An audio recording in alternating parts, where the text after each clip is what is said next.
അവൻ്റെ ഭാര്യ എങ്ങനെ ഇരിക്കും? അവൻ്റെ ഭാര്യ അവൻ്റെ വീടിനകത്ത് ഫലപ്രദമായ മുന്തിരി വള്ളികളല്ല, മുന്തിരി വള്ളി പോലെ. അതിൻ്റെ അർത്ഥം ഒറ്റ ഭാര്യ, യഹോവ ഭക്തനായ പുരുഷൻ ഇങ്ങനെ അനുഗ്രഹിക്കപ്പെടും. അവൻ്റെ ഭാര്യ വീട്ടിനകത്ത് മുന്തിരി വള്ളികളാണോ? അല്ല, പിന്നെ ആരാ? മുന്തിരി വള്ളി പോലെ ഇരിക്കും. പക്ഷെ അടുത്തത് വായിക്കണം. അവൻ്റെ മക്കൾ മേശയ്ക്ക് ചുറ്റും എങ്ങനെ ഇരിക്കും? ഒലിവ് തൈ പോലെ ഇരിക്കും. മക്കനല്ല, മകളുമല്ല, പിന്നെ ആരാ? മകനുമല്ല, മകളുമല്ല, പിന്നെ ആരാ? ഉറക്കപ്പറ, ആരാ? മക്കൾ. ഒന്നുകൂടെ പറഞ്ഞേ, മക്കൾ. ഒന്നുകൂടെ പറഞ്ഞേ, മക്കൾ മേശയ്ക്ക് ചുറ്റും എങ്ങനെ ഇരിക്കും? ഒലിവ് തൈകൾ പോലെ ഇരിക്കും. അപ്പം മക്കൾ പാപഫലമല്ല, ദൈവത്തിൻ്റെ അനുഗ്രഹമാണ്. മകനാണോ? മകൻ എന്നാണോ എഴുതിയേക്കുന്നേ? അല്ല. മകളെന്നാണോ? അല്ല, പിന്നെ എങ്ങനാ? മക്കളാ. എല്ലാവരും ഒന്ന് പറഞ്ഞേ, എന്താണ്? മക്കളാണ്. ഉറക്കെ പറഞ്ഞേ, എങ്ങനെയാ? മക്കളാണ്. ഈ മക്കളെ ഇന്ന് ഭാരമായിട്ട് കാണുന്ന ഒരു കാലഘട്ടത്തിലാണ് നമ്മൾ ജീവിക്കുക. മക്കളെ പലർക്കും ഭാരമാണ്. അതുകൊണ്ട് തന്നെ ഒരു പുതിയ ട്രെൻഡിനെ കുറിച്ചൊക്കെ പിള്ളേർ പറഞ്ഞപ്പം എനിക്കും തോന്നി, പോകുന്നിടത്തൊക്കെ ഇതൊക്കെ ഒന്ന് പറയണമെന്നൊരു ആഗ്രഹവും ഒരു ദൈവ നിയോഗം തോന്നിയത് കൊണ്ടാണ് പങ്കുവെക്കുക.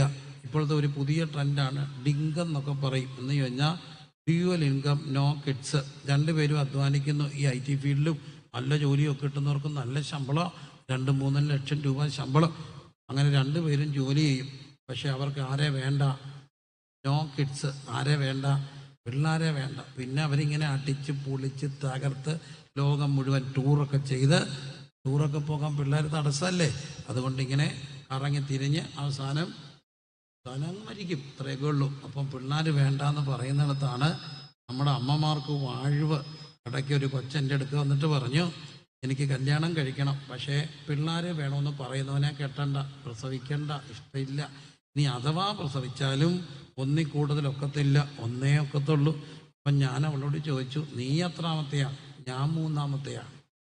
നിൻ്റെ അമ്മ അന്ന് ഒന്നെന്ന് മതിയെന്ന് എൻ്റെ അപ്പനോട് പറഞ്ഞായിരുന്നേ നീ കാണുമായിരുന്നോ? ഇല്ല, നമ്മുടെ അമ്മമാരങ്ങനൊന്നും പറഞ്ഞില്ല. കിട്ടിയതെല്ലാം സ്വീകരിച്ചില്ലേ? അതുകൊണ്ടാണ് മകനല്ല, മകളല്ല, പിന്നെ ആരാ? മക്കളാ. മക്കളൊരു സന്തോഷമല്ലേ? എത്ര പ്രസവിച്ചു? മിക്കവാറും അമ്മമാരൊക്കെ ഇഷ്ടം പോലെ പ്രസവിച്ചു അല്ലേ? പ്രസവിച്ചുകൊണ്ടാണ് നമ്മളൊക്കെ ഇവിടെ ഇരിക്കുക. 1 അല്ല, 2 അല്ല. ചോദിച്ചോട്ടെ, സന്തോഷത്തോട്ടെ. വീട്ടിലെ 2-ാമത്തെ മക്കളൊന്ന് കൈവക്കാമോ? 2-ാമത്തെ മക്കളൊന്ന് കൈവക്കിക്ക്. വലിയവരും ചെറിയവരും ഒക്കെ 2-ാമത്തെ നല്ലത്. അമ്മ 2 പ്രസവിച്ചില്ലേ? 2-ാമത്തെ കൈ താത്തിട്ടോ. 3-ാമത്തെ ദൈവം അനുഗ്രഹിക്കട്ടെ, കൈ താത്തിട്ടെ. 4-ാമത്തെ 1, 2, 3, 4 ഇവിടില്ലേ? 4 ഉണ്ട്. കൈ താത്തിട്ടോ. ദൈവം അനുഗ്രഹിക്കട്ടെ. ആരെ? നിങ്ങളുടെ അമ്മമാരെ ജീവനോടുണ്ടോ ഇല്ലയോ? എന്നാലും 5-ാമത്തെ 5, 1 അത്രയേ ഉള്ളൂ, 1 ഉള്ളൂ. ദൈവം അനുഗ്രഹിക്കട്ടെ. കൈ താത്തിട്ടു. 6-ാമത്തെ 1, 6, 2. 7-ാമത്തെ മക്കളുണ്ടോ വീട്ടിൽ? 7-ാമത്തെ 1. അച്ചായന ഈ തലമുറയല്ല, ഇച്ചിരി പ്രായമാണ്. 7-ാമത്തെ ദൈവം അനുഗ്രഹിക്കട്ടെ. 8-ാമത്തെ ഉണ്ട്. അമ്മച്ചിയ 8-ാമത്തെ താത്തിട്ടു. 9-ാമത്തെ ഉണ്ട്. 9-ാമത്തെ 9-ാമത്തെ ദൈവം അനുഗ്രഹിക്കട്ടെ. കൈ താത്തിട്ടു. 10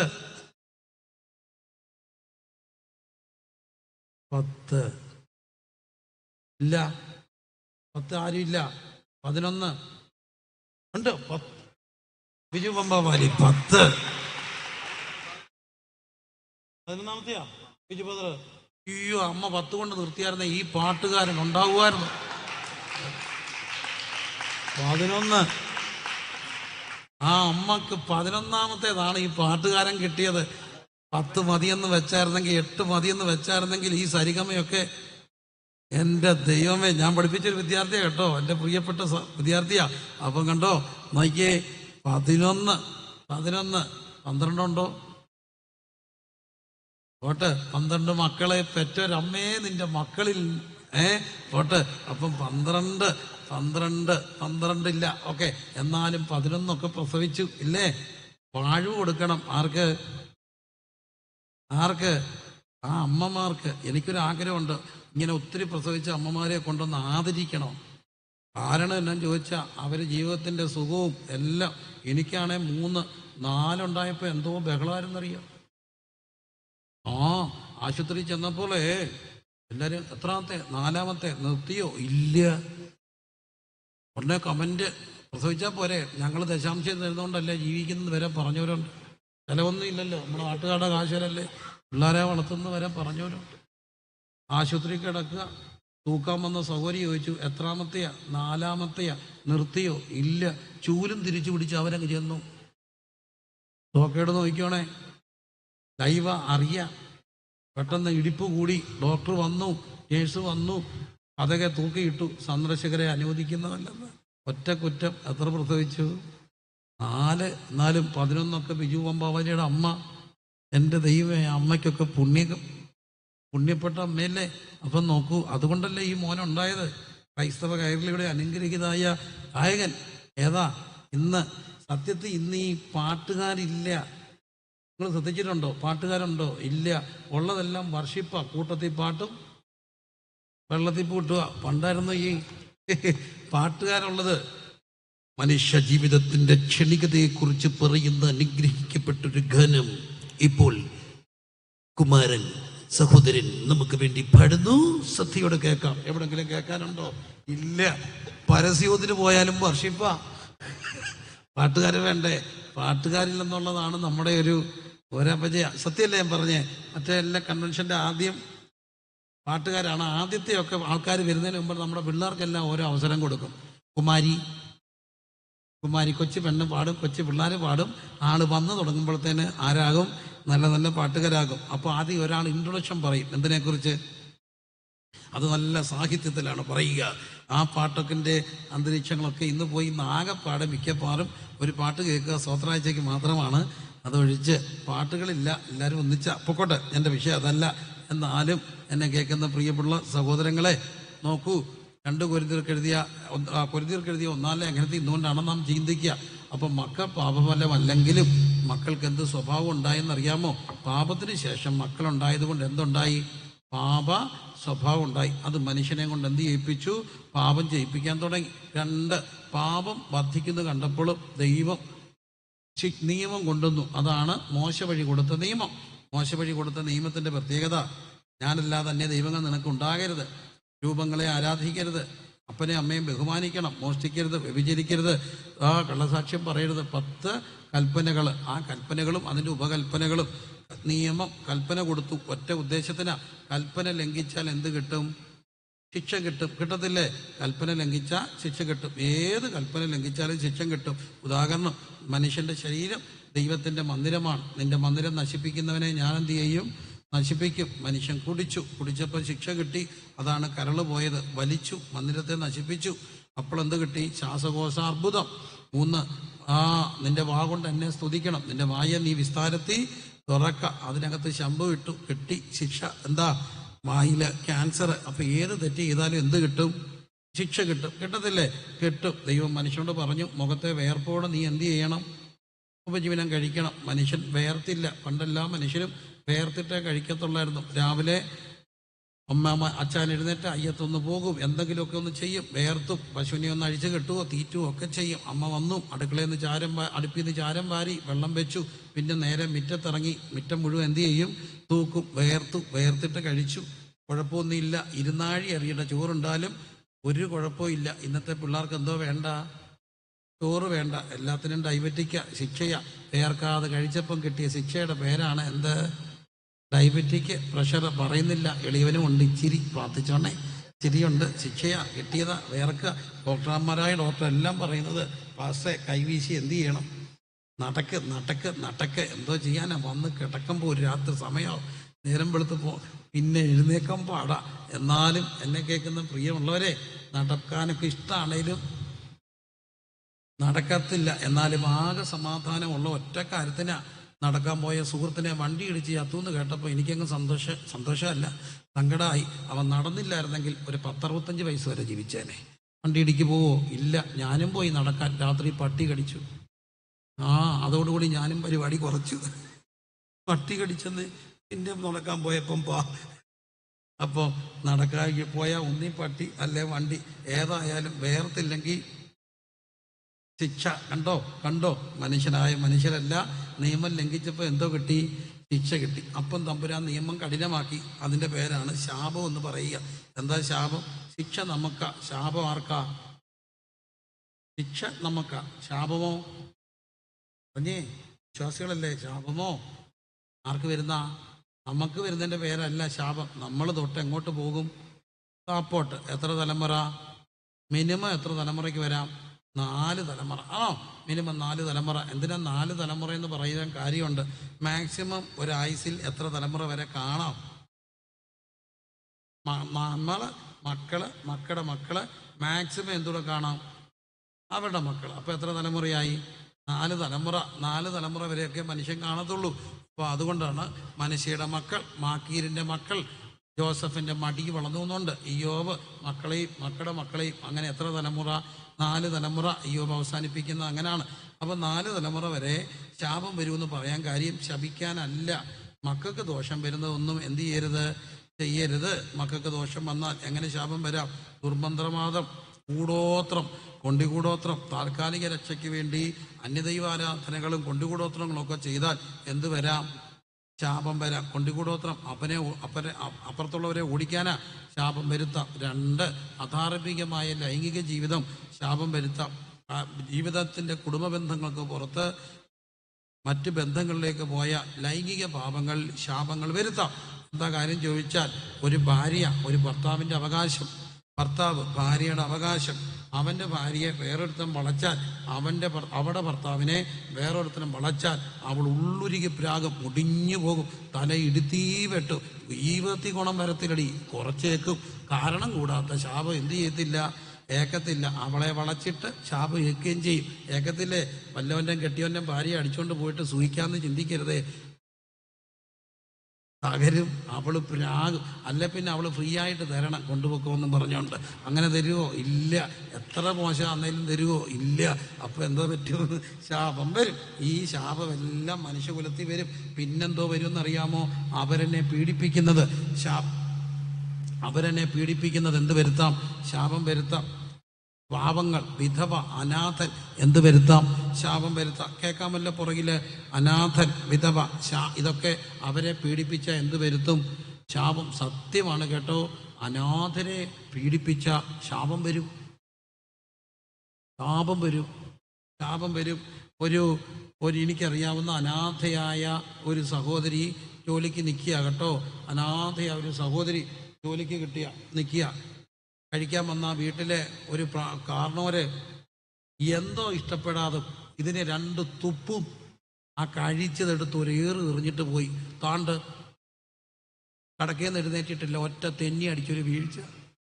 ഒറ്റ കാര്യ. ആരുടെ കണ്ണീരാ? അനാഥൻ്റെ കണ്ണീരിന് ഭയങ്കര വിലയാ. അനാഥൻ, വിധവ, അവരെ ഒരിക്കലും എന്ത് ചെയ്യരുത്? ദ്രോഹിക്കരുത്. വേദവചനം പറയുന്നു. ഇനി മറ്റൊരു കാര്യം സഭയും നാട്ടുകാരും മനസ്സിലാക്കണം. പുറകെ നടന്ന് ഈ ഉപദേശിമാരെ വഴക്കുണ്ടാക്കല്ലേ. എന്തോ വരുത്തും? ശാപം വരുത്തും. അതുകൊണ്ടാണ് ഈ രക്ഷിക്കപ്പെട്ട് ദൈവസഭയ്ക്കകത്ത് ശാപം മാറി വന്നവരും പിന്നെയും പലപ്പോഴും ബന്ധിക്കപ്പെടുന്നത്. എന്തുകൊണ്ടാണെന്ന് ചോദിച്ചാൽ, സഭയ്ക്കകത്ത് പ്രശ്നം ഉണ്ടാക്കുന്നതുകൊണ്ടാണ്. സഭയ്ക്കകത്ത് പ്രശ്നം ഉണ്ടാക്കുമ്പോൾ ഉരുകുന്ന ഒരു കൂട്ടരുണ്ട്. ആരാ? ഉപദേശിമാർ. അതിൽ ഉരുകും അങ്ങയുടെ ഭാര്യ, അതിൽ ഉരുകും പിള്ളേർ. നാണക്കേടല്ലേ? ഇരുന്നുരുകും. അപ്പോൾ എന്തോ ചെയ്യരുത്? ദൈവസഭയ്ക്കകത്ത് എന്തോ ഉണ്ടാക്കരുത്? പ്രശ്നം ഉണ്ടാക്കരുത്. ശാപം മാറി സഭയെ വന്ന് പ്രശ്നം ഉണ്ടാക്കിയാൽ എന്തോ വരാം? ശാപം വരാം. ഇതെല്ലാം കണ്ണിന് കണ്ടിട്ടുണ്ട് കേട്ടോ. ഇതെല്ലാം കണ്ണിന് കണ്ടിട്ടുണ്ട്. ഒത്തിരി സത്യമായ കാര്യങ്ങളുണ്ട്. ഞാനൊരു വിദേശത്തൊരു സ്ഥലത്ത് പോയി. അപ്പം വലിയൊരു നല്ല ജോലിയുള്ളൊരു സഹോദരൻ, ആഡംബര കാറും നല്ല, അദ്ദേഹം എന്നെ വിളിച്ചിട്ട് അറിഞ്ഞു, പ്രിൻസേ വന്നേ, ഇച്ചിരി മൂത്ത, എന്നാലും എടോ തന്നോട് എനിക്കൊരു ഇഷ്ടം തോന്നിയടോ. ഞാനങ്ങനെ ആരോടും അധികം ഒന്നും സംസാരിക്കത്തൊന്നുമില്ല, ഒരു അകലം വിട്ടേ നിൽക്കത്തുള്ളൂ. എന്നാലും എനിക്ക് തന്നോടൊരിഷ്ടം. നമുക്കൊരു റൈഡ് പോകാം. എന്നെ കാറെ കയറ്റിപ്പോയി. കഥ പറയാൻ കൊണ്ടുപോയതാ. പോയ വഴിക്ക് പറഞ്ഞു, എൻ്റെ അച്ചായന് ഒരു പാവം പിടിച്ച ഉദ്ദേശിയായിരുന്നു. അവിടെ വളർന്നേ. എന്നാലും തന്നോട് എനിക്കൊരു ഇഷ്ടം തോന്നിയോണ്ടാണ് ഞാൻ പിന്നെ അങ്ങനെ വളർന്നുകൊണ്ട് പിന്നെ ഒത്തിരി അങ്ങ് മാറിപ്പോയി. പുള്ളി എന്നോടൊരു കഥ പറഞ്ഞു. അച്ചായൻ പ്രസംഗിച്ചുകൊണ്ടിരുന്നപ്പം പുറകിയിരുന്ന ഒരു അച്ചായൻ എഴുന്നേറ്റ് മോനെ എൻ്റെ കുഴപ്പമാണെന്ന് തോന്നുന്നു, ഞാൻ ഈ സ്റ്റാർട്ടിങ് ട്രബിളാണ് കേട്ടോ, എന്നാലും നിങ്ങൾ ഇടയ്ക്കൊക്കെ ശരിയാവും, ഞാൻ ഈ ചിലപ്പോൾ അകലെ അടുക്കം ചെയ്യുന്നതുകൊണ്ടാണ് ഈ ഹൗളിങ് വരുന്നത്, നിങ്ങളതൊന്നും മാനേജ് ചെയ്താൽ മതി, എൻ്റെ കുറ്റമാണ്, എന്നാലും ഒന്ന് നോക്കുക. അപ്പോൾ ഈ അച്ചായൻ ഏതാണ്ട് പറഞ്ഞപ്പം പുള്ളിക്കാരൻ പുറകിൽ നിന്ന് അങ്ങ് എഴുന്നേറ്റു നിർത്തൂ. അപ്പോൾ അച്ചായൻ പറഞ്ഞു, സഹോദരാ, എന്തെങ്കിലും പറയാനുണ്ടെങ്കിൽ യോഗാനന്തരം പറയാമെന്നും തൽക്കാലം അവിടെ ഇരിക്കണമെന്നും ദൈവദാസൻ എന്ന നിലയിൽ ഞാൻ പ്രബോധിപ്പിക്കുന്നു. ഒച്ച കുട്ടിയോ, ഇപ്പം കാണിക്കാം, ഓടിപ്പോയി ഫീസ് ഊരാനാ. അച്ചായൻ പറഞ്ഞു, മോനെ, എലിയെ തോപ്പിച്ച് ഇല്ലം ചൂടല്ലേ, എന്നെ തോപ്പിച്ച് ഫീസ് ഊരല്ലേ. ഫീസ് ഊരി സ്കൂട്ടർ എടുത്ത് ഒറ്റ പോക്ക് വന്ന വണ്ടി അരയ്ക്ക് താപ്പോട്ട് കയറി അങ്ങ് ഇറങ്ങി. പറഞ്ഞ സാക്ഷ്യ ഫീസ് ഊരി. അന്നേ ഞാനിതെങ്ങാണ്ട് പറഞ്ഞപ്പോൾ ആരാണ്ട് പറയുക, പുരോഹിത വർഗത്തിൻ്റെ ഭീഷണിയാ. അല്ല, നമ്മളാരെ ഭീഷണിപ്പെടുത്താനാ? അപ്പം നോക്കണേ എൻ്റെ പൊന്നു പ്രിയമുള്ളവരെ, ഫീസ് ഊരിക്കൊണ്ട് പോയപ്പോൾ അച്ചായൻ പറഞ്ഞ്, ഫീസ് ഊരല്ലേ, എന്തോ ഊരും, ഫീസൊന്നും ഊരല്ലേ, ഫീസ് ഊരും. എനിക്ക് ഇതിനെ ഒരു ഫീസ് ഊരാൻ വന്ന ഒരാളെ ലൈനേ ഇരുന്ന ഫീസ് ഊരിപ്പോയി, അത് പൊക്കോട്ടെ. ഇതെല്ലാം നമ്മൾ ജീവിതത്തിൽ കണ്ടിട്ടുള്ള. നമ്മുടെ ഫീസ് ഊരാൻ വന്നവൻ ലൈനേ ഇരുന്ന് പോയി. എൻ്റെ ദൈവമേ, ഇതുണ്ട് ശാപം മക്കൾക്കും വരാം, മക്കളുടെ മക്കൾക്കും വരാം. ഈ മക്കൾക്ക് വരുമെന്ന് പറയുന്നത് എന്തിനാണെന്നറിയാമോ?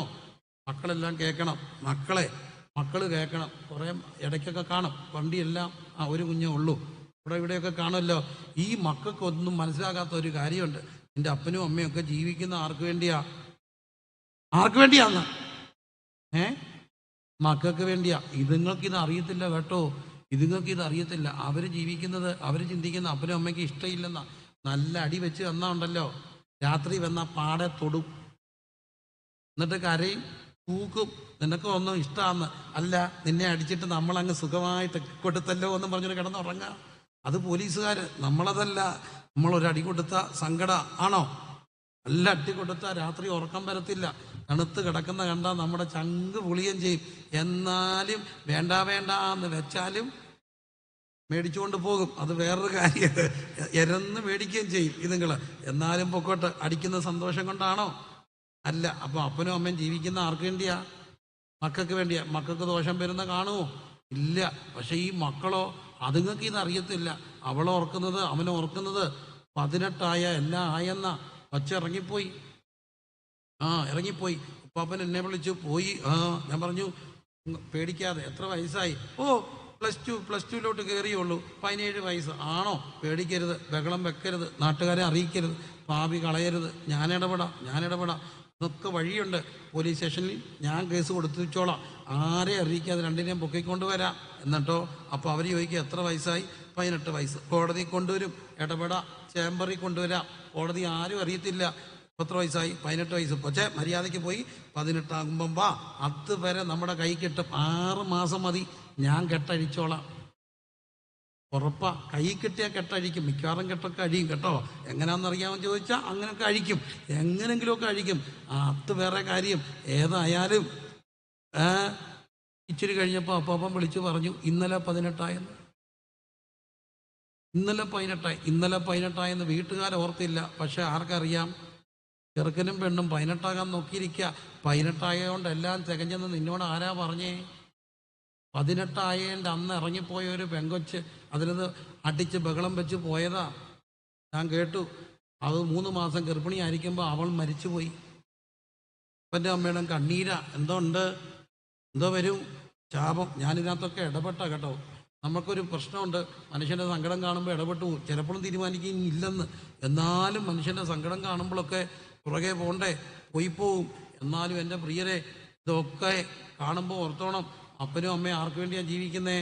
മക്കൾക്ക് വേണ്ടിയാണ്. ശാപം വരുമെന്ന് പറഞ്ഞത് ദോഷം വരുത്താനല്ല. ഈ മക്കളെ ഓർത്ത് എങ്ങനെ ജീവിക്കണം? നന്നായിട്ട് ജീവിക്കണം. പക്ഷേ അകത്ത് കിടക്കുന്ന പാപം എന്ത് ചെയ്യിപ്പിക്കും? പാപം ജയിപ്പിക്കും. ഈ പാപം ജയിക്കുമ്പോൾ എന്തു വരും? ശാപം വരും. അങ്ങനെ ശിക്ഷയും ശാപവും മരണവും മനുഷ്യനെ വേട്ടയാടി. എങ്ങനെ രക്ഷപ്പെടാൻ ഒറ്റ വഴിയേ ഉള്ളൂ. പാപത്തിൻ്റെ പരിഹാരം ചെയ്യണം. പാപത്തിൻ്റെ പരിഹാരമാണ് യാഗം. ഞാൻ മരിക്കേണ്ട സ്ഥാനത്ത് ആര് മരിക്കണം? ഒരു മൃഗം മരിക്കണം. മൃഗമോ പ്രാവോ ആടോ കാളയോ ഒക്കെ കൊണ്ടുവരണം. യാഗങ്ങൾ വിശദമായ വിഷയങ്ങളാണ്. എന്നാലും യാഗങ്ങളുടെ ഒരു വളർച്ച വേദപുസ്തകത്തിൽ കാണാം. ഇസഹാക്ക്, ഉൽപ്പത്തി പുസ്തകം 22-ാം അധ്യായത്തിൽ അബ്രഹാം ഇസഹാക്കിനെ യാഗം കഴിക്കാൻ കൊണ്ടുവരുന്നുണ്ട് അല്ലേ? യാഗം കഴിക്കാൻ കൊണ്ടുവന്നു. അപ്പോൾ ദൈവം പറഞ്ഞു, അബ്രാമേ ബാലിൻ്റെ മേൽ എന്ത് ചെയ്യരുത്? കൈ വെക്കരുത്. അബ്രഹാം തലപൊക്കി നോക്കിയപ്പോൾ ഒരു കൊമ്പ് കാട്ടിക്കുരുങ്ങി ആട്ടുകൊറ്റൻ കിടക്കുന്നു. എടുത്തു, യാഗം കഴിച്ചു. ആർക്ക് പകരം? ഇസ്ഹാക്കിന് പകരം. 12-ാം അധ്യായം പുറപ്പാട്, ഒരു കുടുംബത്തിന് ഒത്തവണ്ണം ഒരു ആടിനെ എടുക്കണം. അതിൻ്റെ പേരാണ് പെസഹ. ഒരു കുടുംബത്തിന് ഒത്തവണ്ണം ഒരു ആട്. ലേവ്യ പുസ്തകം 16-ാം അധ്യായം, ഒരു രാഷ്ട്രത്തിൻ്റെ പാപം ഒരാടിൻ്റെ തലമേൽ ചുമത്തും. ആ ചീട്ട് വീണ് ആടിനെ കൊണ്ടുവന്ന് മഹാപാപ പരിഹാര ദിവസം ഇതിൻ്റെ പുറത്ത് കൊണ്ടുപോയി കൊല്ലും. അതാണ് എബ്രായ ലേഖനത്തിൽ നാം കാണുന്നത്. അഹോവൃത്തി കഴിപ്പാൻ, പുരോഹിതന്മാർക്ക് അഹോവൃത്തി കഴിപ്പാൻ അവകാശമില്ലാത്ത ഒരു യാഗപീഠം നമുക്കുണ്ട്. അങ്ങനെ യേശുവും നമുക്ക് വേണ്ടി ഒരിക്കലായിട്ട് കഴിച്ച ഏകയാഗത്തിലൂടെ പാളയത്തിൻ്റെ പുറത്ത് വെച്ച് നമുക്ക് വേണ്ടി കഷ്ടം അനുഭവിച്ചു. അതുകൊണ്ട് നാം അവൻ്റെ ഇന്നുകൊണ്ട് എവിടെ പോകണം? പാളയത്തിൻ്റെ പുറത്ത് അവൻ്റെ അടുക്കൽ ചെല്ലണം. എബ്രായ ലേഖനം 13-ാം അധ്യായം. അപ്പോൾ ഇങ്ങനെ പറയാൻ കാര്യം എന്ന് ചോദിച്ചാൽ, ഒരു രാഷ്ട്രത്തിൻ്റെ പാപം ഈ ആടിൻ്റെ മേൽ ചുമത്തും. വളർച്ച പൂർണ്ണതയിൽ എത്തി നിൽക്കുന്നത് യേശു എന്ന കുഞ്ഞാട് ജഡാവതാരം എടുത്തപ്പോഴാണ്. യേശു നടന്നു പോയപ്പോൾ യോഹന്നാൻ പറയുന്നു, ഇതാ, ചേർന്ന് പറഞ്ഞേ, ഇതാ ലോകത്തിൻ്റെ പാപത്തെ ചുമക്കുന്ന ദൈവത്തിൻ്റെ കുഞ്ഞാട്. ഒരു വീടിന് വേണ്ടി, ഒരു വ്യക്തിക്ക് വേണ്ടി മാത്രമല്ല വളർന്നു, ഒരു കുടുംബത്തിന് വേണ്ടി മാത്രമല്ല വളർന്നു. ലേവ്യ പുസ്തകത്തിൽ ഒരു രാഷ്ട്രത്തിന് വേണ്ടി പോരാ, മുഴു ലോകത്തിൻ്റെയും പാപത്തെ ചുമക്കുന്ന ദൈവത്തിൻ്റെ കുഞ്ഞാട്. ആരിതാ വരുന്നു യേശു രക്ഷകന് അല്ലയോ? നോക്കൂ, ലോകത്തിൻ്റെ പാപത്തെ ചുമന്നൊഴിക്കുന്ന ദൈവത്തിൻ്റെ കുഞ്ഞാട് നമുക്ക് വേണ്ടി ജഡാവതാരം എടുത്തു. ഈ ജഡാവതാരം എടുത്ത ക്രിസ്തു 30 വയസ്സ് വരെ മാതാപിതാക്കൾക്ക് കീഴ്പ്പെട്ട് ജീവിച്ചു. 12-ാമത്തെ വയസ്സിൽ ദേവാലയത്തിൽ കാണുന്നു. പിന്നുള്ള ഒരു അജ്ഞാത കാലത്തെ നമ്മൾ പൊതുവേ മനസ്സിലാക്കുന്നൊരു കാര്യമുണ്ട്. അധ്വാനിച്ചു, മരപ്പണി ചെയ്തു. അതുകൊണ്ടാണ് my boss he's a Jewish carpenter എന്ന് പലയിടത്തും എഴുതി വച്ചിരിക്കുന്നത്. കഷ്ടപ്പെട്ട് മരപ്പണി ചെയ്തു. അതുകൊണ്ടാണ് ആ മരപ്പണിക്കാരൻ തൻ്റെ പരസ്യശുശ്രൂഷ ആരംഭിച്ചപ്പോൾ ലോകത്തോട് വിളിച്ച് പറഞ്ഞൊരു വാക്കുണ്ട്, അധ്വാനിക്കുന്നവരും ഭാരം ചുമക്കുന്നവരുവേ, നിങ്ങൾ എൻ്റെ അടുക്കൽ വാ, നിങ്ങളെ ഞാൻ എന്ത് ചെയ്യാം? ആശ്വസിപ്പിക്കാം. ഒരു ക്ഷമിക്കണേ, എല്ലാ ബഹുമാനത്തോടും. ഒത്തിരി നന്മകളുണ്ട് ഇന്നത്തെ മക്കൾക്ക് കേട്ടോ. ഒത്തിരി നന്മകളുണ്ടെന്ന് പറഞ്ഞാൽ ഒരു നന്മ ഞാൻ പറയാം. ഇന്നത്തെ മക്കളുടെ ഒരു നന്മ ഞാൻ കണ്ടത്, ഞാൻ ഒത്തിരി അടുത്ത് പോകുന്നതല്ലേ, ഒരു കാര്യത്തിൽ നമ്മുടെ മക്കൾ നല്ലതാണ്. ജാതി വ്യവസ്ഥത കൊടുമ്പുരി കൊണ്ട ഒരു പശ്ചാത്തലം ഇന്ത്യക്കുണ്ട്. പക്ഷേ ഇന്നത്തെ മക്കൾക്കൊരു വലിയ ഗുണമുണ്ട്. എന്തില്ല? ജാതിബോധം പറയത്തില്ല. ജാതി പറയാത്ത ഒരു നല്ല സംസ്കാരം ഇന്നിൻ്റെ തലമുറയ്ക്കുണ്ട്. അവർ ഈ കൂട്ടുകാരുടെ എടുക്കലൊന്നും ജാതി പറയത്തില്ല. അതൊക്കെ പണ്ടത്തെ അച്ഛന്മാർ അങ്ങനെയൊക്കെ പറഞ്ഞുകൊണ്ടല്ലോ ഇന്നത്തെ പിള്ളേർ വഴക്കുണ്ടാക്കും അപ്പനും അമ്മയോട്. നിങ്ങൾ എന്തോ വർത്താനായി പറയുന്നത്? രണ്ടാമത്തെ കാര്യം, സ്ത്രീകളോട് ഡിസ്ക്രിമിനേഷൻ ഉണ്ടായിരുന്ന ഒരു കാലം ഉണ്ടായിരുന്നു. അതും പോയി. പെണ്ണും എന്തായി? ഈക്വൽ സ്റ്റാറ്റസായി. ആയോ? പെണ്ണും ഈക്വൽ സ്റ്റാറ്റസായി. ഇന്ന് ഒരു പരിധി വരെ ആണിനേക്കാൾ മികച്ച് നിൽക്കുന്ന ആരാ? പെണ്ണ. എല്ലാ നിലയിലും ആണിനേക്കാൾ മികച്ച് നിൽക്കുന്ന പെണ്ണ അല്ലേ? പെണ്ണാണ്. അതുകൊണ്ടാണ് ഈ ആൺപിള്ളേരെല്ലാം മനസ്സിലാക്കേണ്ട ഒരു കാര്യമുണ്ട്. പെണ്ണ് ഭയങ്കര പുള്ളിയാണ്. ഒരു ഉദാഹരണം പറയാം. പെണ്ണിനെ ഇടിച്ചു താക്കുകയല്ല. പണ്ടത്തെ പെണ്ണാണോ? ഇല്ല. ഇത് ന്യൂജം പെണ്ണ. അതറിയാതെ പോയി കെട്ടരുത് കേട്ടോ. ന്യൂജം പെണ്ണ. ഞാനൊരു ഉദാഹരണം പറയാം. ഇപ്പോഴത്തെ ആൺപിള്ളേർ മിക്കവാറും, ആൺപിള്ളേരൊക്കെ ഇവിടെ ഉണ്ടല്ലോ, മിക്കവാറും ഈ ബർമുഡ പോലെ നിക്കറൊക്കെ ഇട്ടുകൊണ്ടാണ് യാത്രയ്ക്കൊക്കെ പോകുന്നത് അല്ലേ? അവർ ബസ്സിലൊക്കെ യാത്ര പോകുന്നത് എന്തിട്ടുകൊണ്ടാണ്? നല്ല കോസ്റ്റ്ലി നിക്കറുണ്ട്. നല്ല പാൻറ് പോലെ തന്നെ 10,000, 1,500, 2,000 രൂപയുള്ള സ്റ്റാൻഡേർഡ് നിക്കർ. ക്ഷമിക്കണം, ആമ്പിള്ളാടെ നിക്കർ എന്തോരം ഇറക്കം കാണും? മുട്ട് വരെ ഉണ്ടോ? എന്നാൽ ഈ പെമ്പിള്ളാടെ നിക്കറിന് എവിടം വരെ ഇറക്കമുണ്ടെന്ന് അറിയാമോ? കാണിക്കാനൊക്കത്തില്ല. അവിടം വരെ ഇറക്കം. ഇനി ഒന്നും ഇല്ല, അവിടം വരെ ഉള്ളൂ. അത്രയുള്ളതാ. അതിനും 2,000 രൂപ കീറിയിട്ടേക്കുന്ന സാധനത്തിന് അത് മേളി വരെ ഉണ്ട്. ആ പെമ്പിള്ളാരുന്ന ഒത്തിരി പേര് ഇപ്പോൾ ആഭരണം ഉപയോഗിക്കാത്തവരാ. വലിയ കാതിപ്പൂ ഒന്നും ഇടത്തില്ല. മിക്കവരും കാതുപോലും കുത്തിയിട്ടില്ല. പക്ഷെ ഇവന്മാരെല്ലാം എന്താ കുത്തി? കാതെ കുത്തി. പെമ്പിള്ളാരാണെങ്കിൽ ചിലപ്പം വല്ല പരിപാടിക്കൊക്കെ നൂല് പോലത്തെ മാല ആണോടി വച്ചേ അതിൻ്റെ അറ്റത്തൊരു നല്ല ഡയമണ്ട് പോലെ ഇച്ചിരി വിലയുള്ളൊരു സാധനമൊക്കെ ഇട്ട് അവൾ സിമ്പിളായിട്ട് പോകും. ഇവനോ ഇവിടെ കുത്തി, ഇവിടെ കുത്തി, ഇവിടെയും കുത്തി. കണ്ടിട്ടുണ്ടോ? ഇവിടെയും കുത്തി. അപ്പം ഇവൻ കുത്തി അടക്കുന്നു. പെൺപിള്ളേരെല്ലാം ബോബി ചെയ്ത് ബുള്ളറ്റേ പോവുക, ഇവനോ മുടി വളർത്തി കെട്ടി വെച്ച് ആക്റ്റീവായ പോവുക. ഇവൻ ആക്റ്റീവായി ഡ്രെന്ന് പോകുമ്പോൾ അവള് ബോബൊക്കെ ചെയ്ത് നിക്കറൊക്കെ ഇട്ട് എന്തത്തെ പോവാ, ബുള്ളറ്റേ പോവാ. അവളെ കെട്ടുമ്പോൾ സൂക്ഷിക്കണം. തീക്കളിയാണിത്, തീക്കളിയാണേ ഓർത്ത് കളിച്ചോ, സൂക്ഷിച്ചോ കേട്ടോ, സൂക്ഷിക്കണം. അവനോടാണ് നമ്മൾ പറയുന്നത്, നീ ഇവന് കീഴ്പ്പെട്ടിരിക്കണം. അവളോട് പറയേണ്ട ഒരു കാര്യമുണ്ട്, ചെറുക്കനോടാ പറയണ്ടേ, ചെറുക്ക നീ ക്രിസ്തു സഭയെ സ്നേഹിച്ചതിൽ ഈ പെണ്ണിനെ എന്ത് ചെയ്തോണം, സ്നേഹിച്ചോണം. നമ്മുടെ അമ്മച്ചിമാർ തൊഴുത് ഇന്നുപോലെ ഒന്നും ഇതൊന്നും എന്ത് ചെയ്യത്തില്ല, നിൽക്കത്തില്ല. നിൽക്കുമെന്ന് ചിന്തിക്കുകയും ചെയ്യരുത്. നിന്നാൽ പുണ്യമെന്ന് ഓർത്താൽ മതി, നിന്നാൽ പുണ്യമെന്ന് ഓർത്താൽ മതി. അപ്പം നോക്കണേ എൻ്റെ പൊന്ന് പ്രിയമുള്ള മക്കളെ, എന്താ സംഭവിച്ചത് ഞാൻ ഒന്ന് പറഞ്ഞു പോവുക. കുടുംബം അപ്പോൾ ആണും പെണ്ണും തമ്മിലെല്ലാം ഇന്നത്തെ പിള്ളേർക്ക് എന്തില്ല, ഡിസ്ക്രിമിനേഷൻ ഉണ്ടോ? ഇല്ല. ഉണ്ടോ? ഇല്ല. എന്നാലും അവർ ഈ ആൺപിള്ളേരും പെൺപിള്ളേരും എല്ലാം ചങ്ക് ബ്രോയാന്ന് നമ്മൾ തോന്നുന്നു. ഇവരെന്തെങ്കിലെല്ലാം പ്രേമമാ, ഒന്നുമല്ല. ആണും പെണ്ണും എല്ലാം നല്ല ഗായിങ്ങാണ്, നല്ല കൂട്ടാണ്. അപകടം ഉണ്ടോ എന്ന് ചോദിച്ചാൽ അപകടമുണ്ട്. അതിർവരമ്പുകൾ എന്ന് ലംഘിക്കപ്പെടാൻ സാധ്യതയുണ്ടെന്നുള്ളത് കാര്യം. എന്നാലും ഇവന്മാരെല്ലാം എന്താ, ഭയങ്കര കൂട്ടാ. ഈ പെൺപിള്ളേർക്ക് പെൺപിള്ളേരെക്കാട്ടിൽ ഇഷ്ടം ആൺപിള്ളേരുമായിട്ട് കമ്പനി കൂടുന്ന. പ്രേമമൊന്നും അല്ല, കൂട്ട്. എന്താണെന്നറിയാം, പെൺപിള്ളേർ നുണ പറയും, ആൺപിള്ളേർ എന്താ പറയത്തില്ല, ആണ്ട അത്താണ്. പെൺപിള്ളേർ ഇതെല്ലാം കേട്ടിട്ട് എന്നെ വഴക്ക് പറയല്ലേ. എൻ്റെ പൊന്നു മക്കള് ലൈവാണ്. ഞാൻ ഈ പാമ്പാടിക്കാരോട് തമാശ പറഞ്ഞ, എൻ്റെ പൊന്നു കൊച്ചെ നാളെ നീ ഇത് പറഞ്ഞ് എന്നെ വഴക്കുണ്ടാക്കരുത്. ഞാൻ ഇവരെ ഒന്ന് സന്തോഷിപ്പിക്കാൻ വേണ്ടി പറഞ്ഞെന്നേ ഉള്ളൂ കേട്ടോ, ലൈവല്ലേ, അതുകൊണ്ട് പറഞ്ഞ. അപ്പം എൻ്റെ പൊന്നു പ്രിയരെ നോക്കിയേ എന്താണ്. അപ്പം ഇന്നത്തെ തലമുറയ്ക്ക് അങ്ങനെ കുറച്ച് ഗുണമില്ലേ, ഗുണമുണ്ട്. പക്ഷേ ഒരു ലക്ഷ്യബോധം കുറവാണ്. എന്നാ കാര്യം ചോദിച്ചാൽ 10, 17 വയസ്സുള്ള പിള്ളേരൊക്കെ ഇപ്പം ജോലി ചെയ്യും. എന്തിനാണ്? കാറ്ററിങ്ങിന് പോവും. 10-500 രൂപ കിട്ടും. ഞാൻ പല പിള്ളേരും ചോദിച്ചോട്ടെ, 500 രൂപ കിട്ടിയാൽ എന്തോ ചെയ്യും? 500 രൂപ കിട്ടിയ ഇന്നത്തെ ദിവസം കുശിയിലിട്ട് നടക്കും. പിന്നെ ബുള്ളറ്റ് വണ്ടിക്കകത്ത് പെട്രോൾ ഒഴിക്കണം, മൊബൈൽ ചാർജ് ചെയ്യണം. ഇതിനപ്പുറത്തോട്ട് എന്തില്ല, കാര്യമായ ഒരു ലക്ഷ്യമില്ല. മൊബൈൽ ഒന്ന് ചാർജ് ചെയ്യണം, വണ്ടിക്കകത്ത് പെട്രോൾ അടിക്കണം, കൊടുക്ക് മേടിക്കണം, കറങ്ങണം, അതിനപ്പുറത്തൊന്നും ഇല്ല. പക്ഷേ ഈ 17കാരൻ ആ സമയത്ത് കറങ്ങുമൊന്നും അല്ലായിരുന്നു, ഡ്യൂക്കൊന്നും ഇല്ലായിരുന്നു, മരപ്പണി ചെയ്യുമായിരുന്നു. ആര്?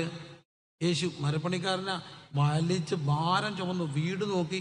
അതുകൊണ്ട് തന്നെ ആ വാക്കുകളുടെ ഗൗരവം എന്താ, അധ്വാനിക്കുന്നവരും ഭാരം ചുമക്കുന്നവരെ വാ എൻ്റെ അടുക്കൽ, ഞാൻ നിങ്ങളെ എന്ത് ചെയ്യും, ഈ ഭയങ്കര കഷ്ടപ്പാടൊക്കെ ചെയ്ത് ഇരുന്നും പണി ചെയ്ത് നിന്നും പണി ചെയ്ത് കാലൊക്കെ വേദനിച്ച് വീട്ടിൽ വരുമ്പോൾ മിക്ക പിള്ളേരോടും തിരുമാൻ പറഞ്ഞാൽ പോലും അമ്മമാർ തിരുമത്തില്ല. അതുകൊണ്ട് ആരോടും കാരണം അവർ എന്ത് ചെയ്യത്തുമില്ല, പറയത്തുമില്ല. അമ്മമാരും പറയത്തില്ല. എനിക്കറിയാവുന്ന ഒരു അമ്മച്ചി ഉണ്ടല്ലോ, പകലെല്ലാം അലഞ്ഞ് നടന്ന പശുവിനെയും വളർത്തിയിട്ട് വൈകിട്ട് വരുമ്പോൾ അമ്മച്ചി മരിച്ചുപോയി. ഞങ്ങളുടെ കണ്ണമ്പിള്ളായിരുന്നു. അമ്മച്ചിക്ക് ഭയങ്കര കാലുവേദനയാണ്, രാവിലെ മുഴുവൻ നടക്കുന്നതല്ലേ അമ്മച്ചിമാരാ. വൈകിട്ട് വന്ന് വേദനിച്ച് കിടക്കുമ്പോൾ അപ്പച്ചനോട് പറയും, കർത്താപ്പച്ച കാല് വേദനിക്കുക. ലിറ്ററലി അമ്മച്ചിയുടെ അടുത്ത് വന്നിരുന്ന് എണ്ണ തേച്ച് കൊടുക്കുമായിരുന്നു. അപ്പോൾ ഒരു ദിവസം ഇങ്ങനെ വേദനയാന്ന് പറഞ്ഞപ്പോൾ അമ്മച്ചി പറഞ്ഞു കേട്ടിട്ടുണ്ട്, അച്ചായം കൊണ്ടുവന്ന് ഏതാണ്ട് ഒരു കുഴമ്പ് തേച്ചു, അത് പിന്നെ ആ തൈലം കിട്ടിയിട്ടില്ല. ഏതാ? ഗലയാദിലെ സുഗന്ധതൈലം. ഈ അങ്ങനെ കർത്താവിൻ്റെ കൂടെ നടന്ന ഒത്തിരി പേരുണ്ട്. മിസ്റ്റിക്കലി ലിറ്ററലി യേശുവിൻ്റെ കൂടെ നടന്ന ഒത്തിരി സാധാരണക്കാരായ വ്യക്തികളുണ്ട്. യേശു കർത്താവ് എന്നും അടുത്ത് വരുമായിരുന്നു എന്നുള്ള സാക്ഷ്യങ്ങൾ കേട്ടിട്ടുണ്ട്. അപ്പോൾ എന്നെ കേൾക്കുന്ന പ്രിയമുള്ളവരെ നോക്കൂ, യേശു അധ്വാനിച്ചു 30 വയസ്സ് വരെ. 30ാമത്തെ വയസ്സിൽ പരിശുശ്രൂഷ ആരംഭിച്ചു. 3.5 വർഷക്കാലം കർത്താവ് നന്മ മാത്രം ചെയ്തു. 3.5 വർഷം കഴിഞ്ഞ് 33 തിരുവയസ്സിൽ ഗതസമന രാത്രി യേശുവിനെ അറസ്റ്റ് ചെയ്തു. യേശുവിനെ അറിയായിരുന്നു, പ്രാണവേദനയിലായി. ഒരു കല്ലേറ് ദൂരം വാങ്ങിപ്പോയി മുട്ടുകുത്തി പ്രാർത്ഥിച്ചു, കഴിയുമെങ്കിൽ ഈ പാനപാത്രം എങ്കിൽ നിന്ന് നീക്കണമെന്ന് പ്രാർത്ഥിച്ചു. അവർ വന്നു. ആരാ? റോമൻ പടയാളികൾ വന്നു, യഹൂദ മതചേവകർ വന്നു. യേശു കർത്താവിനെ അറസ്റ്റ് ചെയ്തു. അറസ്റ്റ് ചെയ്തിട്ട് അവർ യേശുവിനെ രാത്രി ആ മതപുരോഹിതന്മാരുടെ അടുക്കിലേക്ക് കൊണ്ടുപോയി. ആദ്യം കൊണ്ടുപോയത് ആരെടുക്കല? അന്നാസ്, റിട്ടയാർഡ് മഹാപുരോഹിതനാ കേട്ടോ. അന്നാസ് അയാളുടെ കൊണ്ടുപോയി. പിന്നെ കയ്യഫാവിൻ്റെ അടുക്ക കൊണ്ടുവന്നു. കയ്യഫാവിൻ്റെ അടുക്കുന്ന വെളുപ്പിൻ്റെ സന്നദ്ധി സംഘൻ്റെ അടുക്ക കൊണ്ടുവന്നു. ഇവിടെ എല്ലാം നടന്ന ക്രമക്കേടുകൾ എന്തൊക്കെയാണെന്നറിയാമോ? ഒന്ന്, രാത്രി കോടതിയില്ല. പക്ഷേ യേശുവിനെ വിസ്തരിക്കാൻ വേണ്ടി അവരെപ്പോൾ തിരക്കിട്ട് കൂടി, രാത്രി കൂടി. അടുത്തിടയ്ക്ക് എൻ്റെ ഓർമ്മയിൽ രാത്രി കോടതി കൂടിയത് യാക്കൂബ് മേമനെ തൂക്കിക്കൊല്ലുന്ന രാത്രിയില്ല. അന്ന് രാത്രി വെളുപ്പിനെ ആരോ ഹർജി കൊടുത്തുകൊണ്ട് 2 മണിക്ക് കോടതി കൂടി. 4 മണിക്ക് വിധി വന്നു, ശരി വെച്ചു, തൂക്കിയും കൊന്നു. അങ്ങനെ അടിയന്തര ഘട്ടങ്ങളിലല്ല അല്ലാതെ കോടതി രാത്രി കൂടത്തില്ല. പക്ഷേ ഇവിടെ നമുക്ക് കണ്ടോ, കോടതി രാത്രി കൂടി. പ്രതിക്കെതിരെ കോടതിയിൽ ഒരു പ്രതിയെ വിസ്തരിക്കുമ്പോൾ വിസ്താരവേളയിൽ കയ്യേറ്റം ചെയ്യാമോ? വിസ്താരവേളയിൽ കയ്യേറ്റം ചെയ്യാമോ? ഇല്ല. കോടതി കുറ്റക്കാരനെന്ന് പറഞ്ഞാലേ പ്രതി ആരാകത്തുള്ളൂ, കുറ്റക്കാരനാകത്തുള്ളൂ. അതുവരെ സംശയത്തിൻ്റെ നിഴലില്ല. പക്ഷേ ഇവിടെ വിസ്താരം നടക്കുമ്പോൾ തന്നെ കയ്യപ്പാവിൻ്റെ അവിടെ വെച്ച് യേശുവിനെ അവർ മുഷ്ടി ചുരുട്ടി കുത്തി, അവൻ്റെ മുഖത്തടിച്ചു, തുപ്പി. എന്താ കുറ്റം? നോക്കൂ, കയ്യേറ്റം നടന്നു വിസ്താരവേളയിൽ. അടുത്ത കാര്യം, കുറ്റപത്രം വായിക്കണം. പ്രതിക്കെതിരെ, യേശുവിനെതിരെ കുറ്റപത്രം വായിച്ചോ? ഇല്ല. 3 സാക്ഷിയെങ്കിലും പരസ്പരം കേൾക്കാതെ വിസ്തരിക്കണം. സാക്ഷിമൊഴികൾ ഒത്തുവരണം. സാക്ഷിമൊഴി ഒത്തു വന്നോ? ഇല്ല. എന്നിട്ടും അവർ തിടുക്കപ്പെട്ട് പറഞ്ഞു, ഇവനെ എന്ത് ചെയ്യണം? ക്രൂശിക്കണം. ക്രൂശിക്കണമെങ്കിൽ അതിന് റോമാക്കാരുടെ അനുവാദം വേണം. നമുക്കറിയാം, ഇന്ന് നമ്മുടെ കല്യാണമൊക്കെ നടക്കുമ്പോൾ, കല്യാണത്തിന് ഭയങ്കര മാന്യമാണ് കേട്ടോ, എന്നാലും കല്യാണം നടക്കുമ്പോൾ നമ്മൾ എഴുന്നേറ്റ് എന്ന് പറയും, ഇപ്പോൾ വധൂവരന്മാർ മുമ്പോട്ട് കടന്നു വന്ന് രജിസ്റ്ററിൽ ഒപ്പുവെക്കുകയും സ്വത്ര കാഴ്ച അർപ്പിക്കുകയും ചെയ്യാം. അപ്പം തന്നെ പറയും 2 സഭാപ്രതികൾക്ക് വന്ന് എന്ത് ചെയ്യാം? ഒപ്പിടാം. വലിയ കാര്യമൊന്നുമില്ല. ഇതുകൊണ്ട് എവിടെ രജിസ്റ്റർ ചെയ്യണം? ഇതുകൊണ്ട് കാര്യമുണ്ടോ ചോദിച്ചാൽ കാര്യമുണ്ട്. പക്ഷേ ഇത് വാലിഡ് ആകണമെങ്കിൽ എവിടെ കൊണ്ട് രജിസ്റ്റർ ചെയ്യണം? പഞ്ചായത്ത് എന്ന് പറഞ്ഞാൽ ഗവൺമെൻറ് കോടതിയുടെ അനുവാദം വേണം. ഇതുപോലെ ഒരു കാര്യം ഓർത്തോണേ, അന്നും റോമാക്കാരുടെ അനുവാദം വേണം. തൂക്കിക്കൊല്ലണമെങ്കിൽ, ശിക്ഷ വിധിക്കാം, നടപ്പാക്കാൻ ഇവർ ശരിവെക്കണം. കൊണ്ടുവന്നു പീലാത്തോസിൻ്റെ അടുക്കൽ. പീലാത്തോസ് ആര്? റോമാ ഗവർണറായിരുന്ന അവിടുത്തെ ഡിസ്ട്രിക്ട് മജിസ്ട്രേറ്റ് പീലാത്തോസ് യേശുവിൻ്റെ കാര്യമെല്ലാം പഠിച്ചപ്പോൾ മനസ്സിലായി, ഈ മനുഷ്യനിൽ എന്തില്ല? ഒരു തെറ്റുമില്ല. യോഹന്നാൻ 19 നമ്മൾ വിശദമായി ചിന്തിക്കാം.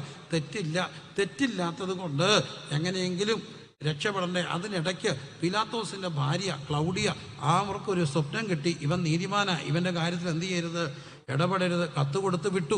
എല്ലാം കൂടെ പീലാത്തോസ് ഓർത്ത് എങ്ങനെ രക്ഷപ്പെടുത്താം? വിട്ടു ഹെരോദാസിൻ്റെ അടുക്കൽ. ഹെരോദാസ് യേശുവിനെ ശുഭ്രവസ്ത്രം ധരിപ്പിച്ച് നിസാരനാക്കി തിരിച്ചു വിട്ടു. പീലാത്തോസ് ഒരു കാര്യം ഓർത്തു, എങ്ങനെയെങ്കിലും രക്ഷപ്പെടാം, യേശുവിനെ അടിപ്പിച്ച് രക്ഷപ്പെട്ടേക്കാം. പീലാത്തോസ് പുറത്തു കൊണ്ടുവന്ന് പറഞ്ഞൊരു കാര്യമുണ്ട്, ഈ നിൽക്കുന്ന പ്രതിയിൽ ഞാനൊരു തെറ്റും എന്ത് ചെയ്യുന്നില്ല, കാണുന്നില്ല. നമ്മുടെ പിള്ളേർ വക്കീലന്മാർ പഠിക്കുന്നവരുണ്ട്, വാഴ്വ്, നല്ല പിള്ളേർ, മിടുക്കര, നമുക്ക് വേണം നിയമജ്ഞന്മാരെ. പക്ഷെ ഒരു കാര്യം, ഇത് പറയാൻ നിയമം ഒന്നും പഠിക്കണ്ട, ഈ പ്രതിയിൽ ഒരു കുറ്റവും കാണുന്നില്ല. ബാക്കി പറഞ്ഞേ, ഈ പ്രതിയിൽ ഒരു കുറ്റവും കാണുന്നില്ല. ബാക്കി പറ. അതുകൊണ്ട് ഈ കോടതി പറ, ഈ പ്രതിയെ എന്ത് ചെയ്യുന്നു? വെറുതെ വിടുന്നു. അങ്ങനെയല്ല പറയണ്ടേ. പക്ഷെ ചരിത്രത്തിൽ ആദ്യമായിട്ട് മുമ്പും പിമ്പും ഇല്ലാത്ത പോലെ കോടതി പറഞ്ഞു, അതുകൊണ്ട് ഈ പ്രതിയെ ഞാൻ എന്ത് ചെയ്യും? അടുപ്പിച്ച് വിട്ടയക്കാം. അടുപ്പിച്ചു. റോമൻ ആ ചാട്ടകൾ കൊണ്ട് കൽത്തുറങ്കിൽ കുലിച്ചു നിർത്തി. റോമൻ ചാട്ടകൾ കൊണ്ട് അടിച്ചു. എല്ലും മുള്ളും പല്ലും കൊളുത്തും ഒക്കെയുള്ള റോമൻ ചാട്ടകൾ വീഴുമ്പോൾ അത് വിതറി വീണു. ആഴ്ന്നിറങ്ങി. എടുത്തിട്ടോ അടുത്തൊരു തൊട്ടി പോലൊരു സാധനത്തിൽ ലാച്ചി എടുക്കും. ഓരോ പ്രാവശ്യം അടിച്ചു കഴിയുമ്പോൾ മാംസങ്ങളെല്ലാം മാറ്റും, വീണ്ടും അടിക്കും. എന്തിനാ? ആഴ്ന്നിറങ്ങണം. അങ്ങനെ 1 കുറയാൻ 40 അടി അടിപ്പിച്ച് രക്താംബരം ധരിപ്പിച്ച് തലയിൽ മുൾക്കിരീടം ചൂടി യേശുവിനെ പുറത്ത് കൊണ്ടുവന്ന് വിജാതീയനായിരുന്ന പീലാത്തോസ് പരിചയപ്പെടുത്തുന്നുണ്ട്, ബിഹോൾഡ് ദാറ്റ് മാൻ. ആ മനുഷ്യൻ ഇതാ. ഞാൻ ഈ മനുഷ്യനെ കൊണ്ട് നിർത്തുക. ആ മനുഷ്യൻ വെറും മനുഷ്യനാണോ? അല്ല. ദൈവം മനുഷ്യനായി തീർന്നവൻ അടിയേറ്റ് നിൽക്കുക. എന്താ അടിയേക്കാൻ കാര്യം? എന്താ കുറ്റം? അതാണ് കുറ്റം. എന്താ കുറ്റം? ഒരു കുറ്റവും ഇല്ലെന്ന കുറ്റം. ഒരു കുറ്റമില്ലാത്തവനെ കോടതി ശിക്ഷിക്കും. കുറ്റം കണ്ടെത്തിയിട്ട് കുറ്റമില്ലെന്ന് പറഞ്ഞൊരു കോടതി ഇരിക്കട്ടെ 2 അടി എന്ന് പറയാൻ ഒക്കുവോ? ഇല്ല. കാലം പോയി. പോലീസുകാർക്ക് പോലും ഇപ്പം പാടാ. പണ്ടത്തെ പോലീസുകാരൊന്നും അല്ലെന്ന് എനിക്കും തോന്നിയിട്ടുണ്ട്. ഇങ്ങനെ പോയാൽ നിയമവാഴ്ച എന്താവും? പോലീസ് വരുന്നതിന് മുമ്പ് മൊബൈൽ എടുത്തിട്ട് പറയാം, കാണിക്കടാ, ഞങ്ങൾ ലൈവ് ഇടും. ഇപ്പം പോലീസിനും പേടി. മറ്റേ പോലീസ് വരുമ്പം കലിങ്ങ ഇരിക്കുന്നവരെല്ലാം മാറിപ്പോവായിരുന്നു. ഇപ്പം പോലീസിനെ കാണുമ്പം കലിങ്ങയെന്ന് കയറി കലിങ്ങയിലോട്ട് നിൽക്കുക. പാടാ പോലീസേ, മൊബൈലുണ്ടെന്ന്. പോലീസുകാരും പറയുന്നത് എന്തിനാ പുലിവാല് പിടിക്കുന്നത്? അങ്ങനെയൊന്നും അല്ല. പണ്ടത്തെ നിക്കറിട്ട പോലീസ് തന്നെ വേണമായിരുന്നു. നിക്കറിട്ട പോലീസിനെ പിള്ളേർ കണ്ടിട്ടുണ്ടോ? ഇല്ല. അതാണ് പോലീസ്. നിക്കറൊക്കെ ഇട്ടാണ്ട് ഇങ്ങനെ കൂമ്പിച്ച് നിൽക്കും. കാണുമ്പോഴേ എന്തോ ചെയ്യും? ഓടും. അന്നൊരു നമ്മുടെ അതുവഴിയൊക്കെ എന്താണ് എൻ്റെ മിന്നൽ പരമേശ്വരൻ എന്നൊക്കെ പറഞ്ഞ പാർട്ടികളൊക്കെ കേട്ടിട്ടില്ലേ? ബുള്ളറ്റെ പോയിട്ട് കലുങ്ങയിരിക്കുന്നവനെ കോരിയെടുത്ത് ഇട്ടും. ഇപ്പം കലുങ്ങയിരിക്കുന്നവനെ ബുള്ളറ്റെ ഇരുന്നോണ്ട് അടിക്കും. ഇപ്പം ബുള്ളറ്റെ ഇരുന്നോണ്ട് അടിച്ചാൽ കാല് വാരി നിലത്തിടും. അവന് സസ്പെൻഷനും കിട്ടും, രാഷ്ട്രീയക്കാർ, പോലീസ്. ഇതൊക്കെയാണ് കാലം പോയി പൊക്കോട്ട്. നിയമവാഴ്ചയുടെ പിന്നെ തകർച്ച അപകടകരമാണെന്ന് വിശ്വസിക്കുന്നവനാണ് ഞാൻ. കുറച്ചൊക്കെ ഒരു പേടി ആരെ വേണം? നിയമവാഴ്ച വേണം. അവർ അഴിഞ്ഞാടാൻ സമ്മതിക്കുക മരുത്. അപ്പം തന്നെ ഒരു നിയമവും എല്ലാ നിയമവും കയ്യിലെടുത്താൽ പിന്നെ എന്ത് നിയമവാഴ്ച? പൊയ്ക്കോട്ടെ. എന്നെ കേൾക്കുന്ന പ്രിയമുള്ളവരെ, അവിടെ നിയമം ഉണ്ടായിരുന്നു. നിയമം എന്താ? 1000 കുറ്റവാളി രക്ഷപ്പെട്ടാലും ഒരു നിരപരാധി എന്ത് ചെയ്യരുത്? ശിക്ഷിക്കപ്പെടും. അതാണ് നിയമം. പക്ഷേ ഇവിടെ ഒരു തെറ്റും ചെയ്യാത്തവൻ എന്ത് ചെയ്തു? ശിക്ഷിക്കപ്പെട്ടു. എന്തിനാ ശിക്ഷിക്കപ്പെട്ടെന്ന് അറിയാമോ? റോമർ 8:1 വായിക്കണം. ഇപ്പോൾ ക്രിസ്തുവേശു ഉള്ളവർക്ക് എന്തില്ല? ശിക്ഷാവധി ഇല്ല. ശിക്ഷയേറ്റു. യേശു ശിക്ഷയേറ്റു. അടിച്ച് തകർക്കപ്പെട്ടു. ആ ഭൂമേനി അടിച്ച് തകർക്കപ്പെട്ടു, അടിയേറ്റു. ഇനി എന്തുകൊണ്ടാണ് അതിന് ഗുണം? റോമർ 9:10-9 കർത്താവായ യേശുവിനെ കർത്താവെന്ന് ഹൃദയം കൊണ്ട് വിശ്വസിച്ച് വാഗൊണ്ട് ഏറ്റു പറഞ്ഞാൽ നാം എന്തു ചെയ്യും? രക്ഷിക്കപ്പെടും. ഒരുവൻ അടുത്ത് വന്ന്, യേശുവേ, അങ്ങനെക്ക് വേണ്ടി ശിക്ഷയേറ്റു, അങ്ങയുടെ പുറം അടിച്ച് കീറക്കപ്പെട്ടു, അങ്ങയുടെ രക്തത്താൽ എന്നെ കഴുകണമേ, അങ്ങ് എൻ്റെ ശിക്ഷയെ ഏറ്റെടുത്തല്ലോ എന്ന് വിശ്വസിച്ച് ഏറ്റെടുത്താൽ അവൻ ആരിലാകും? ക്രിസ്തുവിലാകും. അപ്പോൾ അപവാദിയായ പിശാച് വന്ന് പറയും, ഇന്ന മാസം ഇത്രാം തീയതി അവൻ ഇന്ന തെറ്റ് ചെയ്തു, അവന് ശിക്ഷ കൊടുക്കണം. ശിക്ഷ കൊടുക്കണ്ടേ? പറയും, ശിക്ഷ കൊടുക്കണം, ശിക്ഷ കൊടുത്തിരിക്കണം. പക്ഷേ ഒരു കാര്യം, ഒരു തെറ്റിന് 2 ശിക്ഷയില്ല. അവൻ്റെ ശിക്ഷ എൻ്റെ മേലായി, അവൻ എന്നിലായി. അതാണ് ക്രിസ്തുവിലാകുക, അതാണ് രക്ഷിക്കപ്പെടുക. അതാണ് റോമർ 8:1 ഉറക്കെ പറഞ്ഞ്. അതുകൊണ്ട് ഇപ്പോൾ ക്രിസ്തുവേശു ഉള്ളവർക്ക് എന്തില്ല? ശിക്ഷാവധി ഇല്ല. പറഞ്ഞേ, എന്തില്ല? ശിക്ഷാവധി ഇല്ല. മനുഷ്യർക്ക് നന്മ ചെയ്യണമെന്ന് ആഗ്രഹമുണ്ട്. എന്നാൽ അതിന് നിയമം വന്നിട്ടും മനുഷ്യൻ തെറ്റ് ചെയ്യാൻ കാര്യം, നന്മ ചെയ്യണമെന്ന് ആഗ്രഹം ഉണ്ടെങ്കിലും അതിന് സമ്മതിക്കാത്ത ഒരു തിന്മയുടെ പ്രമാണം അവയവങ്ങളിൽ വ്യാപരിച്ച് അവനെ പാപത്തിന് ബദ്ധനാക്കുന്നു. അല്ലേ? പാപത്തിന് ബദ്ധനാക്കുന്നു. എല്ലാ മനുഷ്യർക്കും നന്മ ചെയ്യണമെന്ന് എന്തുണ്ട്? ആഗ്രഹമുണ്ടോ? ഒക്കോ? ഇല്ല. വീണ്ടും വീണ്ടും പാപം ചെയ്യുക. അപ്പോൾ അവർ വീണ്ടും പരിഹാരം ചെയ്യണം. അങ്ങനെ പരിഹാരവും പാപവും. ഒരു ഉദാഹരണം പറയാം. നന്മ ചെയ്യണമെന്ന് ആഗ്രഹമുണ്ട്, ഒക്കുന്നുണ്ടോ? ഇല്ല. ഏത് കല്യാണത്തിന് ചെന്നാലും നോക്കിക്കോണം, രണ്ടാമതൊരു ഐസ്ക്രീം കൂടെ മേടിച്ചത് 300 ഷുഗറും ഇൻസുലിനും എടുക്കുന്നവരായിരിക്കും. ആണോ? ആണ്. ഇടടോ പീസ്, പീസ് ഇറച്ചി ഇടാൻ പറയുന്നവൻ്റെ കൊളസ്ട്രോള് 500 ആയിരിക്കും. അപ്പോൾ അവർ പറയും, എന്നാ കാര്യം? വീട്ടിലെ അമ്മാമ്മ ഇപ്പം മധുരവും തരത്തില്ല, അതുകൊണ്ട് ഞാൻ വല്ല കല്യാണത്തിന് പോകുമ്പോൾ എന്ത് ചെയ്യത്തുള്ളൂ? കഴിക്കത്തുള്ളൂ. പക്ഷെ ഒരു ഗുണമുണ്ട്, എന്നും കല്യാണത്തിന് പോകും. ഒറ്റ കല്യാണം എന്ത് ചെയ്യത്തില്ല? മുടക്കത്തില്ല. മുടക്കുമോ? ഇല്ല. ഇങ്ങനെ ഇരുന്ന സെക്യൂരിറ്റി ഒരു പയ്യൻ ഇപ്പം തൊട്ട് ഇങ്ങനെ നടക്കുക. ഞാൻ ചോദിച്ചാൽ എന്താ? എല്ലാ കല്യാണത്തിനും സെക്യൂരിറ്റിയാണ്. ഇവൻ കല്യാണത്തിന് പോയി ഇപ്പൊ ഇവന് അനങ്ങാൻ വയ്യ, വയറും ചാടി ഒരു പരുവായി. മറ്റേ ഓടി കിടന്ന് വണ്ടി ഇടുന്നവന് ഇപ്പൊ ഇങ്ങനെ ബബ വച്ച് നടക്കുക. എന്താ കാര്യം എന്നറിയാമോ? കല്യാണം കൂടി അവനൊരു പരുവായി, കൊളസ്ട്രോൾ ഒരു പരുവാ. അപ്പം ഞാൻ പറഞ്ഞതിൻ്റെ കാര്യം, നന്മ ചെയ്യണമെന്ന് ആഗ്രഹം ഉണ്ടെങ്കിലും സമ്മതിക്കാത്തൊരു പ്രമാണം. അപ്പോൾ അവിടെയാണ് ഒരുവൻ നമുക്ക് വേണ്ടി എന്ത് ചെയ്തു? ശിക്ഷയേറ്റു. മുഴു ലോകവും പാപികളാകാൻ കാര്യം ഒരുവൻ്റെ പാപമാണെങ്കിൽ മുഴുലോകത്തിനും ഒരുവൻ്റെ അനുസരണത്താൽ എല്ലാവരും നീതീകരിക്കപ്പെടേണ്ടതിന് ഒരുവൻ നമുക്ക് വേണ്ടി ശിക്ഷയേറ്റു. കാലസമ്പൂർണതയിൽ കുരിശുമെടുത്തുകൊണ്ട് കാലാതീതനായ കർത്താവ് കാലിത്തൊഴുത്തി പിറന്നവൻ കാൽവറി കുരിശിലേക്ക് പോകുമ്പോൾ ഓർത്തോണോ, അവിടുന്ന് കുരിശ് അടിയേറ്റത് നമുക്ക് വേണ്ടിയാ. ഹല്ലേലൂയ. ഇത് വിശ്വസിച്ച് ഏറ്റെടുക്കുമ്പോൾ അത് വിശ്വസിക്കാത്തവർക്ക് അത് മോശപ്പെട്ടമാ. എന്ന വിശ്വസിക്കുന്ന നമുക്ക് വേണ്ടി വ്യാപരിക്കുന്ന ദൈവത്തിൻ്റെ ശക്തി കൈയടിച്ച് സ്തുതിച്ച് വിശ്വസിക്കുന്നവർക്ക് ക്രൂശിൻ്റെ വചനം, നശിച്ചു പോകുന്നവർക്ക് മോശത്വം. എന്നാൽ രക്ഷിക്കപ്പെടുന്ന നമുക്കത് എന്തായിട്ട് മാറും? ദൈവശക്തിയായിട്ട് മാറും. ക്രൂശിൻ്റെ വചനം. യേശു കുരിശുമെടുത്തുകൊണ്ട് നടന്നു. പ്രിയരേ, കുരിശുമെടുത്തുകൊണ്ട് അവിടുന്ന് പോകുക. എന്തിനാ നടന്നു കുരിശുമെടുത്തോണ്ട്? അന്നത്തെ ഒരു നിയമമുണ്ട്, ക്രൂശിതൻ തന്നെ എന്തെടുത്തുകൊണ്ട് പോകണം? ക്രൂശ് എടുത്തുകൊണ്ട് പോകണം. പ്രത്യേകിച്ചൊരു കാരണം, ക്രൂശ് നിന്ദിക്കപ്പെട്ടതും ശാപകാരണമായതുകൊണ്ട് റോമൻ പടയാളി എടുക്കുമോ? ഇല്ല. യഹൂദന്മാരെടുക്കുമോ? ഇല്ല. പിന്നെ ആര് തന്നെ എടുക്കണം? ക്രൂശിതനാകാൻ വിധിക്കപ്പെട്ടവൻ തന്നെ എടുക്കണം. പൊതുവെ പുരാതന ഫിലീഷ്യന്മാർ കണ്ടുപിടിച്ച ക്രൂശി മരണം നീചകർമ്മങ്ങൾ ചെയ്യുന്നവരെയാണ് ക്രൂശിക്കുക. അതുകൊണ്ട് തന്നെ യഹൂദന് അത് നിഷിദ്ധമാണ്. പക്ഷേ ഇവിടെ കണ്ടോ, ആ ക്രൂശിക്കപ്പെട്ടവൻ തന്നെ എന്തെടുത്തോണ്ട് പോകണം? ക്രൂശും എടുത്തുകൊണ്ട് പോകണം. കുറ്റം എഴുതി വെക്കണം. എന്തായിരുന്നു കുറ്റം? കുറ്റം എന്തായിരുന്നു? ഇവൻ യഹൂദന്മാരുടെ രാജാവ്. അതുകൊണ്ട് രാജാവ് എന്ന് പറഞ്ഞു. അവൻ എഴുതി വെച്ചു ഇവൻ യഹൂദന്മാരുടെ രാജാവ്. അപ്പോഴാണ് പീലാത്ത് യഹൂദന്മാർക്ക് ബുദ്ധി കളിച്ചു. അവർ പറഞ്ഞു, ഇത്തിരി താമസിച്ചാ ട്യൂബ് ലൈറ്റ് കത്തിയത്. അവരോർത്തു യഹൂദന്മാരുടെ രാജാവ് എന്ന് പറഞ്ഞാൽ ഇവൻ ആരാകും? രാജാവാകും. അതുകൊണ്ട് അവർ ഓടി എന്ന് പറഞ്ഞു, പീലാത്തോസ് അങ്ങനെ പോരാ, എന്തോ ചെയ്യണം, യഹൂദന്മാരുടെ രാജാവ് എന്ന് പറഞ്ഞു എന്ന് എന്ത് ചെയ്യണം? എഴുതണം. അപ്പം മാത്രം പീലാത്തോസിന് നട്ടല് വെച്ചു. അതുവരെ വാഴുന്നാരായിരുന്നു. ഇവർ പറയുന്ന എല്ലാം കേട്ടിരുന്നവൻ അന്നേരം നട്ടല് വെച്ചിട്ട് പറഞ്ഞു, എഴുതി. ഇന്നും കോടതി ഭാഷയാ. എഴുതിയത് എന്ത് ചെയ്തു? എഴുതി. അപ്പോഴായിരുന്നു നട്ടല്. അതുവരെ വാഴനാരായിരുന്നു, പേടിച്ച് നിൽക്കുക. അന്നേരം പറഞ്ഞു എഴുതിയത് എന്ത് ചെയ്തു? എഴുതി. ക്രൂശ് എടുത്തുകൊണ്ട് പോകുക. രണ്ട് രീതി ക്രൂശ് എടുത്തുകൊണ്ട് പോകുന്ന പറ്റിയിട്ടുണ്ട്. ഒന്ന്, നെടിയ തണ്ട് നേരത്തെ കൊണ്ട് അവിടെ കുഴിച്ചിടും, കുറിയ തണ്ട് പുറകെ വെച്ച് കെട്ടും. അങ്ങനെയാണ് കൊണ്ടുപോകുന്നതെങ്കിൽ ഈ കുറിയ തണ്ട് കെട്ടിവെക്കും, കൈ ഇങ്ങനെ പോവും. ഇങ്ങനെ പോകുന്നെങ്കിൽ ഒരു പ്രശ്നമുണ്ട്, വീണാൽ കൈ കുത്താനൊക്കത്തില്ല. ഭാരമുള്ള കുരിശ് ഈ തടി പുറത്തിരിക്കുമ്പോൾ ഒരു വ്യക്തി ഇങ്ങോട്ട് വീഴത്തില്ല. എങ്ങോട്ടേ വീഴത്തുള്ളൂ? മുമ്പോട്ടോ വീഴത്തുള്ളൂ. പക്ഷെ അങ്ങനെ കെട്ടിവെച്ചാൽ ഒരിക്കലും എന്ത് കുത്താനൊക്കത്തില്ല? കൈ കുത്താനൊക്കത്തില്ല. അതിനു മുമ്പേ മുഖമടിക്കും ആയിരിക്കാം. യെശയ്യാ 53 പറയുന്നു, അവനെ കണ്ടാൽ ആളറിയാത്തവനെ പോലെ എന്തായി? വിരൂപനായി. വീണും എഴുന്നേറ്റും പോയപ്പോൾ അവൻ വൈരൂപ്യനായി. എന്തിനാ അവൻ വിരൂപനായെന്നറിയാമോ? അവൻ വിരൂപനായത് നമ്മുടെ വൈരൂപ്യം മാറ്റാനാ. എന്ത് സുന്ദരനായിരുന്നു ആ ചെറുക്കൻ. ഞാൻ കണ്ടിട്ടുണ്ട് ഈ സുന്ദരം പിള്ളേരെ. പക്ഷെ കുറച്ച് നാളത്തെ കഞ്ചാവും മദ്യവും അവൻ്റെ കോലം തെറ്റിച്ചു, കണ്ണ് ചുമന്നു. അവനെ കണ്ടാൽ ഒരു വികൃതനായി. ഇന്ന് ആ മക്കള് സുന്ദരരായി. എന്തിനാ? അവൻ്റെ വൈരൂപ്യം മാറ്റാൻ. പാപം വിരൂപപ്പെടുത്തിയ മനുഷ്യൻ്റെ വൈരൂപ്യം മാറ്റി ആത്മസൗന്ദര്യം വീണ്ടെടുക്കാൻ ഒരുവൻ കാൽവറി കുരിശിൽ വിരൂപനായി.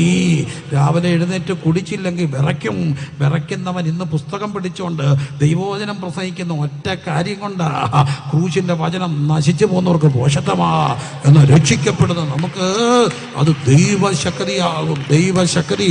കൈയടിച്ച് സ്തുതിക്കാവുന്നവർ കരമടിച്ച് വിശ്വസിച്ച് സ്തുതിച്ച് ക്രൂശ് രക്ഷിക്കപ്പെടുന്നവർക്ക് അത് ദൈവശക്തിയാ.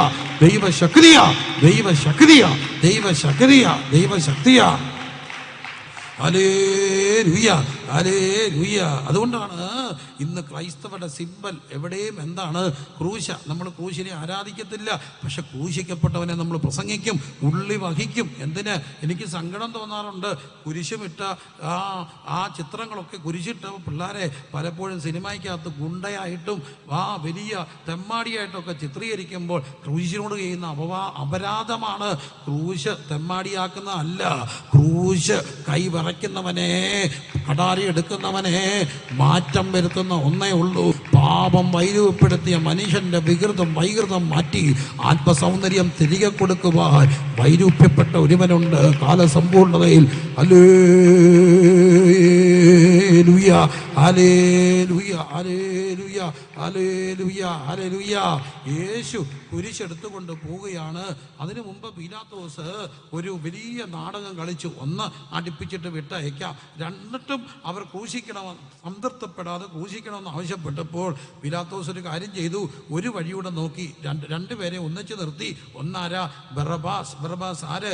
കൊലപാതകി, പിടിക്കപ്പെട്ടവൻ. അവിടുത്തെ കവർച്ച സംഘത്തിൽ എന്ന് പറഞ്ഞാൽ രാഷ്ട്രീയ കൊലപാതകത്തിൽ, കവർച്ചയിൽ, കൊള്ളസംഘത്തിൽ, അവിടുത്തെ ഒരു കലാപത്തിൽ കൊണ്ട രാഷ്ട്രീയ തടവുകാരനായിരിക്കണം ബറബാസിനെയും യേശുവിനെയും നിർത്തി. അവരോട് ചോദിച്ചു, ആരെ വേണം? അവർ പറഞ്ഞു, ബറബാസിനെ വിട്ടുതരിക, ആരെ ക്രൂശിക്കുക. യേശു, നമുക്ക് അറിയാം റിപ്പബ്ലിക് ഡേയിലൊക്കെ കുറച്ച് പേരെ പരോള് വിടത്തില്ലേ? ഇതുപോലെ അന്നൊരു രീതി ഉണ്ടായിരുന്നു. പെസഹാതോറും ഒരാളെ വിട്ടുകൊടുക്കും. ആരെ വേണം? അവർ പറഞ്ഞു, ആരെ മതി? യേശുവിനെ വേണ്ട. ആരെ മതി? ബറബാസിനെ മതി. അബ്ബായിയുടെ മകൻ. ബറിയോന ശീമോനെ അബ്ബായിയുടെ മകൻ. അങ്ങനെയാണെങ്കിൽ ബറബാസ് ആരാ? മുഴുലോകത്തിൻ്റെ പ്രതിനിധിയാ. മുഴുലോകത്തിൻ്റെ ആദാമ്യ ലോകത്തിൻ്റെ പ്രതിനിധി. അവർ പറഞ്ഞു, ഇവനെ വിട്ടുതരിക, അവനെ ക്രൂശിക്കുക. അവൻ കുരിശുമെടുത്തുകൊണ്ട് ഗാഗുൽത്തലായിട്ട് പോയപ്പോൾ ബറബാസിനെ കെട്ടഴിച്ച് വിട്ടു, ജയിലിൽ നിന്ന് ഇറക്കി വിട്ടു. ബറബാസിനെ വിശ്വസിക്കാൻ വയ്യ. അവൻ ഇടയ്ക്കിടയ്ക്ക് നോക്കി, എനിക്ക് എന്ത് പറ്റി? ഞാൻ പുറത്തിറങ്ങി. അയ്യോ, എന്താണ്? കാരണം കണ്ടു, അവൻ പുറത്തോട്ട് പോയപ്പോൾ ഒരാൾ കുരിശുമെടുത്ത് ഗാഗുൽത്തായിലേക്ക് പോയി. ഒരുവൻ സ്വാതന്ത്ര്യത്തിലേക്ക് നടക്കാൻ കാര്യം ഒരുവൻ കാൽവറി മലയിലേക്ക് പോയത് കൊണ്ട് കുരിശും നിജ തോളിലെടുത്തൊരുവൻ ഗിരിമേൽ കയറി. ഹല്ലേലൂയ. ഒരാൾ നടന്നുപോയി. പ്രിയരേ, ഞാൻ ഈ ബറബ്ബാസിന്റെ പുറകെ പോയി നോക്കി. എൻ്റെ ധ്യാനത്തിൽ ബറബ്ബാസ് വീട്ടിൽ ചെന്നു. എല്ലാവരും ബെല്ലടിച്ചു. മോള് വന്നു. താണ്ട അപ്പ. അമ്മ പറഞ്ഞു വട്ട് പറയാതെ അച്ചായൻ ജയിലില്ല, അടുത്തിടയ്ക്കൊന്നും ഇടത്തില്ല, പരവുള്ള അപേക്ഷ കൊടുത്തിട്ടും റിജക്റ്റ് ആയത് അല്ല അപ്പ. അവിടെ എല്ലാവരും വന്നു. ബറബ്ബാസ്. അമ്മ കെട്ടിപ്പിടിക്കുന്നു, ഭാര്യ കരയുന്നു, കുഞ്ഞുങ്ങൾ ചുറ്റും നിൽക്കുന്നു. നിനക്ക് എന്ത് പറ്റി, എന്താ സംഭവിച്ചത്? അവൻ പറഞ്ഞു, എന്നോടൊന്നും ചോദിക്കില്ല, എനിക്കൊന്നും അറിയത്തില്ല. ഒരു പാപവും ചെയ്യാത്തവൻ ഞാനോ പാവി, ഞാനോ കവർച്ചാ സംഘത്തിൽ പെട്ടവൻ, ഞാനോ ആ നഗരത്തിൽ കടന്ന കലാപത്തിന് നേതൃത്വം കൊടുത്തവൻ, ഇവനോ ഒരു തെറ്റും ചെയ്യാത്തവൻ, നിർമ്മലൻ, നിർദോഷൻ, പാപികളോട് വേറുപെട്ടവൻ. അവൻ്റെ മുഖം എന്തൊരു തേജസ്സായിരുന്നു. പാപം എന്തെന്നറിയാത്തവൻ. അവൻ എനിക്ക് പകരം അങ്ങോട്ട് പോയിട്ടുണ്ട്. ഞാൻ ഇങ്ങോട്ട് ഇറങ്ങിയപ്പോൾ ഒരാൾ പകരം പോയി. മാനവലോകമേ, കരയെ അറിയണം, ഒരുവൻ പകരം.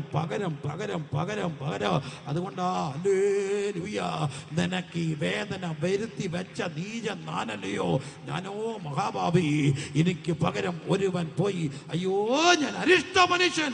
ഈ പാപത്തിന് അധീനമായ, മരണത്തിന് അധീനമായ ശരീരത്തിൽ നിന്ന് എന്നെ ആര് വിടുവിക്കും? ആർക്കും കഴിയാനിരുന്നപ്പോൾ ഹല്ലേലൂയ, നമ്മുടെ കർത്താവായ യേശു ക്രിസ്തു മുഖാന്തര നമുക്ക് ജയം തരേണ്ടതിന് കുരിശും എടുത്തുകൊണ്ട് ഒരാൾ പോയി. കുരിശും നിജ തോളിലെടു ഒരുവൻ ഗിരിമേ കയറി. കാഴ്ച കാൺമീ കുരിശും നിജ തോളിലെടു ഒരു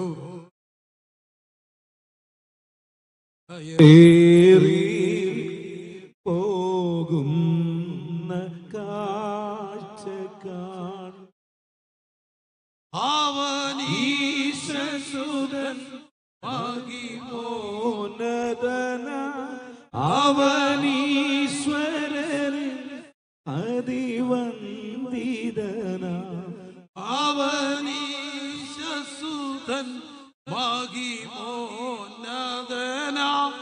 അവനീശ്വരനിൽ ബഹുവന്ദിതന, അവനീവിധമേഴ സമാനമുഴന്നതു കാൺമീ.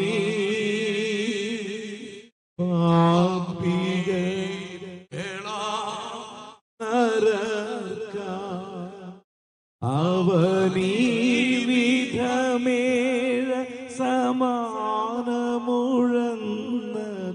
കാൺമീ.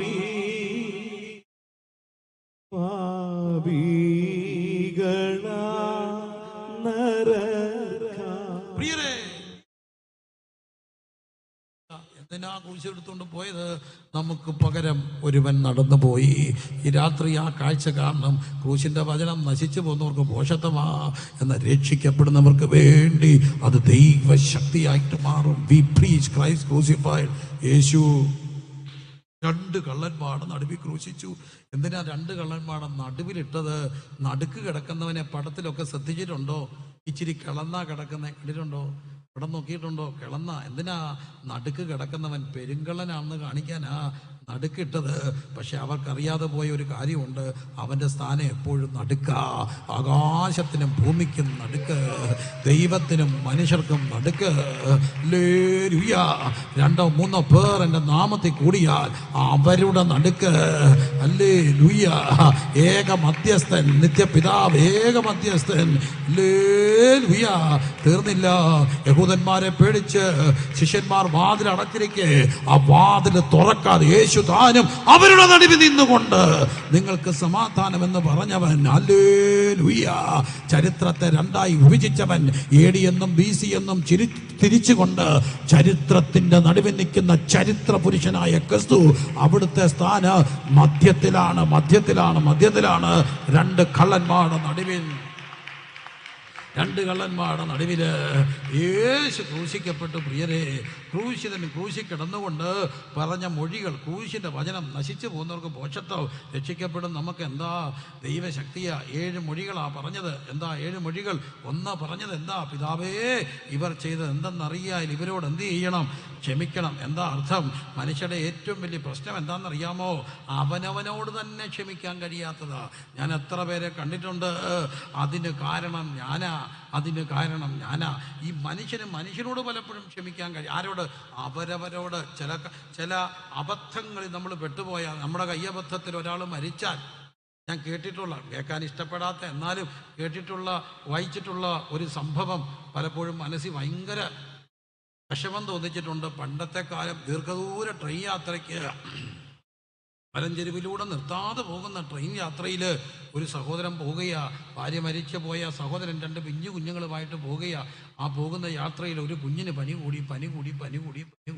കൂടി തുടച്ചും തിരുമിയും തൂത്തും തിരുമിയും അമ്മ നഷ്ടപ്പെട്ട ഈ കുഞ്ഞുങ്ങളെ നോക്കിക്കൊണ്ടിരുന്ന ഒരുവൻ ഒടുവിൽ എന്ത് സംഭവിച്ചു? ആ കുഞ്ഞ് മരിച്ചു. ഇരട്ട കൊച്ചുങ്ങൾ, നല്ല കുഞ്ഞുങ്ങൾ, ഒന്ന് മരിച്ചു. 2 ഒരേ ഉടുപ്പാ അവിടെ കിടത്തി. അതിൻ്റെ TTRI വിളിച്ചു. ആൾക്കാരെ എല്ലാം പോയി കണ്ടു. അവർ പറഞ്ഞു, ട്രെയിൻ ഇനി എന്ത് ചെയ്യും? ഇവിടെ നിങ്ങൾ ഇറങ്ങിയാൽ നിങ്ങൾക്ക് പരിചയമില്ലാത്ത സ്ഥലം, ഇനി ഒറ്റ വഴിയേ മുമ്പിലുള്ളൂ, ഒറ്റ വഴി ഒന്നുകൂടില്ല.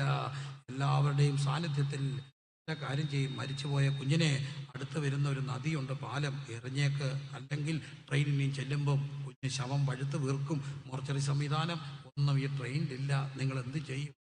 തീരുമാനിച്ചു. 2 കൊച്ചുങ്ങളും കിടക്കുക, മറ്റേ കുഞ്ഞ് ഉറങ്ങി കിടക്കും, മരിച്ച കുഞ്ഞ് അടുത്ത് കിടക്കും.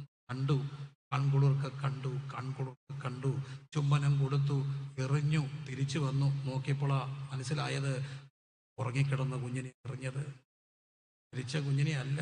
കഥ നടന്നതാണെന്നുള്ള രീതിയിൽ വായിച്ചിട്ടുണ്ട്. അവനോട് എങ്ങനെ ക്ഷമിക്കും? ഏറ്റവും വലിയ അപകടം അവനോട് ക്ഷമിക്കാൻ കഴിയാത്തതാ.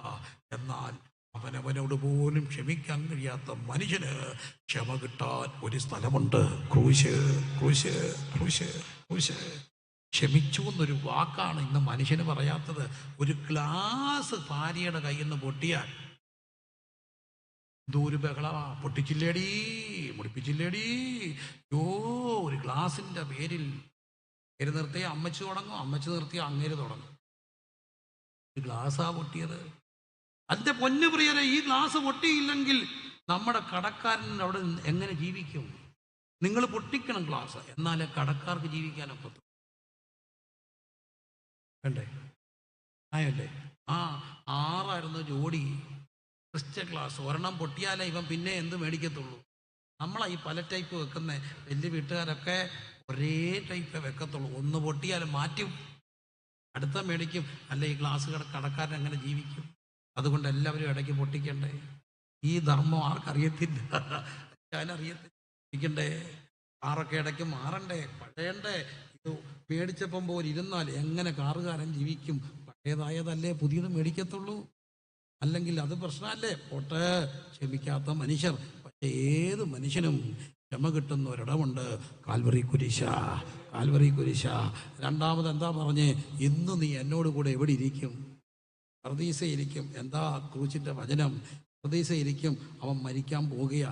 ചെല്ല് പറയാറുണ്ട്, ക്രൂശിലെ കള്ളനെ പോലെ ഞാൻ രക്ഷപ്പെട്ടോളാം. പ്രിയരേ, ക്രൂശിലെ കള്ളന് കിട്ടിയ ഒരു ചാൻസ്, ഫസ്റ്റ് ചാൻസ്, ലാസ്റ്റ് ചാൻസുമായിരുന്നു. മറക്കരുത്, ആദ്യത്തെ ചാൻസ് ചിലപ്പോൾ അവസാനത്തെ ചാൻസ് ആയിരുന്നു.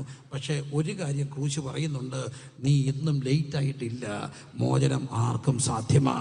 ജീവിതത്തിൻ്റെ ഏത് പ്രായത്തിലാണെങ്കിലും, ICU കിടക്കുന്നതിന് മുമ്പാണെങ്കിലും, ഒരു വാക്ക് പറഞ്ഞാൽ ഒത്തെങ്കിൽ അവന് വേണ്ടി ഒരുക്കപ്പെടുന്നൊരു മോക്ഷപുരിയുണ്ട്.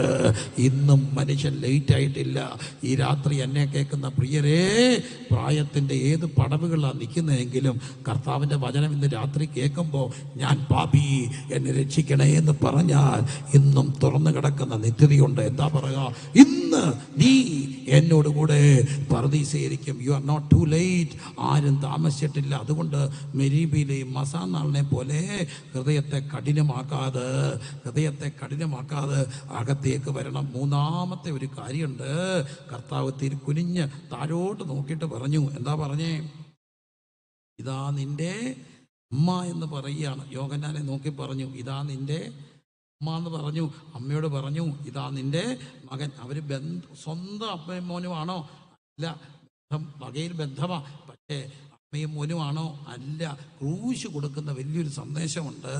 ഇന്നത്തെ ഇവിടെ സ്ത്രീ പീഡനങ്ങൾ കൂടുക, അമ്മയെ പ്രായമുള്ളവരെയും പീഡിപ്പിക്കുന്ന ലോകം, കുഞ്ഞുങ്ങളെ തകർക്കുന്ന ലോകം. പക്ഷേ കാഴ്ചയ്ക്ക് വ്യത്യാസം വരുത്തുന്ന ഒറ്റ ക്രൂശ. അവർ രണ്ടും ആരായിട്ട് മാറി? അമ്മയും മകനുമായി. ജന്മം തരാത്തവളെ അമ്മയെന്ന് കാണാൻ, ജനിക്കാതെ പോയവരെ മക്കളെന്ന് കാണാൻ കഴിയുന്ന ഒരിടമുണ്ട്. അതാണ് ക്രൂശിൻ്റെ ഇടം. മാനവലോകത്തിൻ്റെ കാഴ്ച മാറ്റുന്ന സ്ഥലം. കുഞ്ഞാൻ്റെ അസ്ഥി ഒടിയരുത്. അസ്ഥി ഒടിയാതെ രക്തം വാർന്നെടുത്തിട്ട് ആ രക്തം എടുത്ത് കട്ടളക്കാൻമേലും കുറുമ്പടിമേലും പുരട്ടണം. എന്തിനാ? സംഹാരം കടന്നു പോകുമ്പോൾ അത് സംരക്ഷണം. ക്രൂശിൻ്റെ വചന നശിച്ചു പോകുന്നവർക്ക് പോഷത്വമാ, എന്നാൽ രക്ഷിക്കപ്പെടുന്നവർക്ക് അതൊരു സുരക്ഷിതത്വമാ. എതിരിയെ തുരത്തിടും രക്തം ജയം, എന്നാളും സുഖം തരും രക്തം ജയം. രക്തം ജയം. അതുകൊണ്ടായി പെന്തക്കോസ്തുകാര് രക്തം ജയം, രക്തം ജയം, രക്തം ജയം എന്നൊക്കെ പറയുമ്പോൾ അവർക്കൊക്കെ ഈ മനുഷ്യർ രക്തദാഹികളാണോ? അല്ല, ഞങ്ങൾക്കൊരു ക്രൂശിൻ്റെ രക്തം അറിയാം. ക്രൂശിൽ ചൊറിഞ്ഞ രക്തം അറിയാം. അതിൽ വ്യാപരിക്കുന്ന പാപമോചനം, അതിൽ വ്യാപരിക്കുന്ന ശാപമുക്തി, അതിൽ വ്യാപരിക്കുന്ന സൗഖ്യം, അതിൽ വ്യാപരിക്കുന്ന സംരക്ഷണം. ഇന്ന് രാത്രി യേശുവിൻ്റെ നാമത്തിൽ ക്രൂശിൻ്റെ വചനത്തിൻ്റെ ശക്തി ഈ ഓഡിറ്റോറിയത്തിനകത്ത് വ്യാപരിക്കട്ടെ. കരങ്ങളടിച്ച് വിശ്വസിച്ച് സ്തുതിച്ച് ഏറ്റെടുത്ത് ക്രൂശിൻ്റെ വചനം നശിച്ചു പോകുന്നവർക്ക് പോഷത്ത. Hallelujah, hallelujah. നീങ്ങിപ്പോയി എൻ്റെ ഭാരങ്ങൾ, മാറിപ്പോയി എൻ്റെ ശാപങ്ങൾ, സൗഖ്യമായി എൻ്റെ രോഗങ്ങൾ. യേശുവിൻ നാമത്തിൽ നീങ്ങിപ്പോയി എൻ്റെ ഭാരങ്ങൾ, മാറിപ്പോയി എൻ്റെ ശാപങ്ങൾ, സൗഖ്യമായി എൻ്റെ രോഗങ്ങൾ. യേശുവിൻ നാമത്തിൽ ഈ രാത്രി ഹല്ലേലൂയ. യേശുവിൻ രക്തം വിടുതലായി, യേശുവിൻ രക്തം സൗഖ്യമായി, യേശുവിൻ രക്തം മോചനമായി. യേശുവിലൂടെ വ്യാപരിക്കുന്ന, ക്രൂശിലൂടെ വ്യാപരിക്കുന്ന ശക്തി. നാട്ടുകാരെ, ലൈവ് കേൾക്കുന്നവരെ, എപ്പോഴെങ്കിലും ഈ ഒരു പ്രസംഗം കേൾക്കാൻ ജീവിതത്തിൽ ഇടയായാൽ വിശ്വസിച്ച് സ്വീകരിക്കുക. നിങ്ങളുടെ വീടിന്റെ ശാപങ്ങൾ മാറും, നിങ്ങളുടെ വീടിന്റെ തകർച്ചകൾ മാറും. അവൻ തകർക്കപ്പെട്ടു, അവൻ്റെ ശരീരം തകർക്കപ്പെട്ടു. കേട്ടോ? എന്തിനാ? നമ്മുടെ തകർച്ച മാറാൻ. അവിടുന്ന് വൈരൂപ്യപ്പെട്ടു. എന്തിന്? നമ്മുടെ വൈരൂപ്യങ്ങൾ മാറാൻ. എൻ്റെ പ്രിയരെ, തൻ്റെ ഏകജാതനായ പുത്രനെ വിശ്വസിക്കുന്ന ഏവനും നശിച്ചു പോകാതെ നിത്യജീവൻ പ്രാപിക്കേണ്ടതിന് ദൈവം തൻ്റെ പുത്രനെ നൽകുവാൻ തക്കവണ്ണം ലോകത്തെ സ്നേഹിച്ചു. അപ്പോസ്തലപ്രവൃത്തി വായിക്കുന്നു. ഓ കർത്താവ് യേശുവിൽ വിശ്വസിക്കുക, എന്നാൽ നീയും നിന്റെ കുടുംബവും രക്ഷ പ്രാപിക്കും. എളിവൻ കണ്ടിട്ടുണ്ട് തകർന്ന വീട്. അപ്പൻ മദ്യപാനി, അമ്മ ആസ്മ പേഷ്യന്റ്, ചേട്ടൻ വഴിയെ ഒരു കൊച്ചു കുഞ്ഞ് യേശുവുമായിട്ട് ആ വീട്ടിലോട്ട് കയറിയാൽ, ആ ഒരുവൻ നിന്നാൽ അവനിലൂടെ വ്യാപരിക്കുന്ന ദൈവശക്തി ആ കുടുംബത്തിനകത്ത് വിടുവിക്കും. നീ ഒറ്റയ്ക്കാണോ ഇറങ്ങി തിരിച്ചത്? നിന്റെ കുടുംബത്തിന്റെ മൊത്ത എണ്ണത്തെ വിടുവിച്ചുകൊണ്ട് വരാൻ കഴിവുള്ള ഒന്നുണ്ട്. അതാണ് ഇതിന്റെ ശക്തി. ഹല്ലേലൂയ.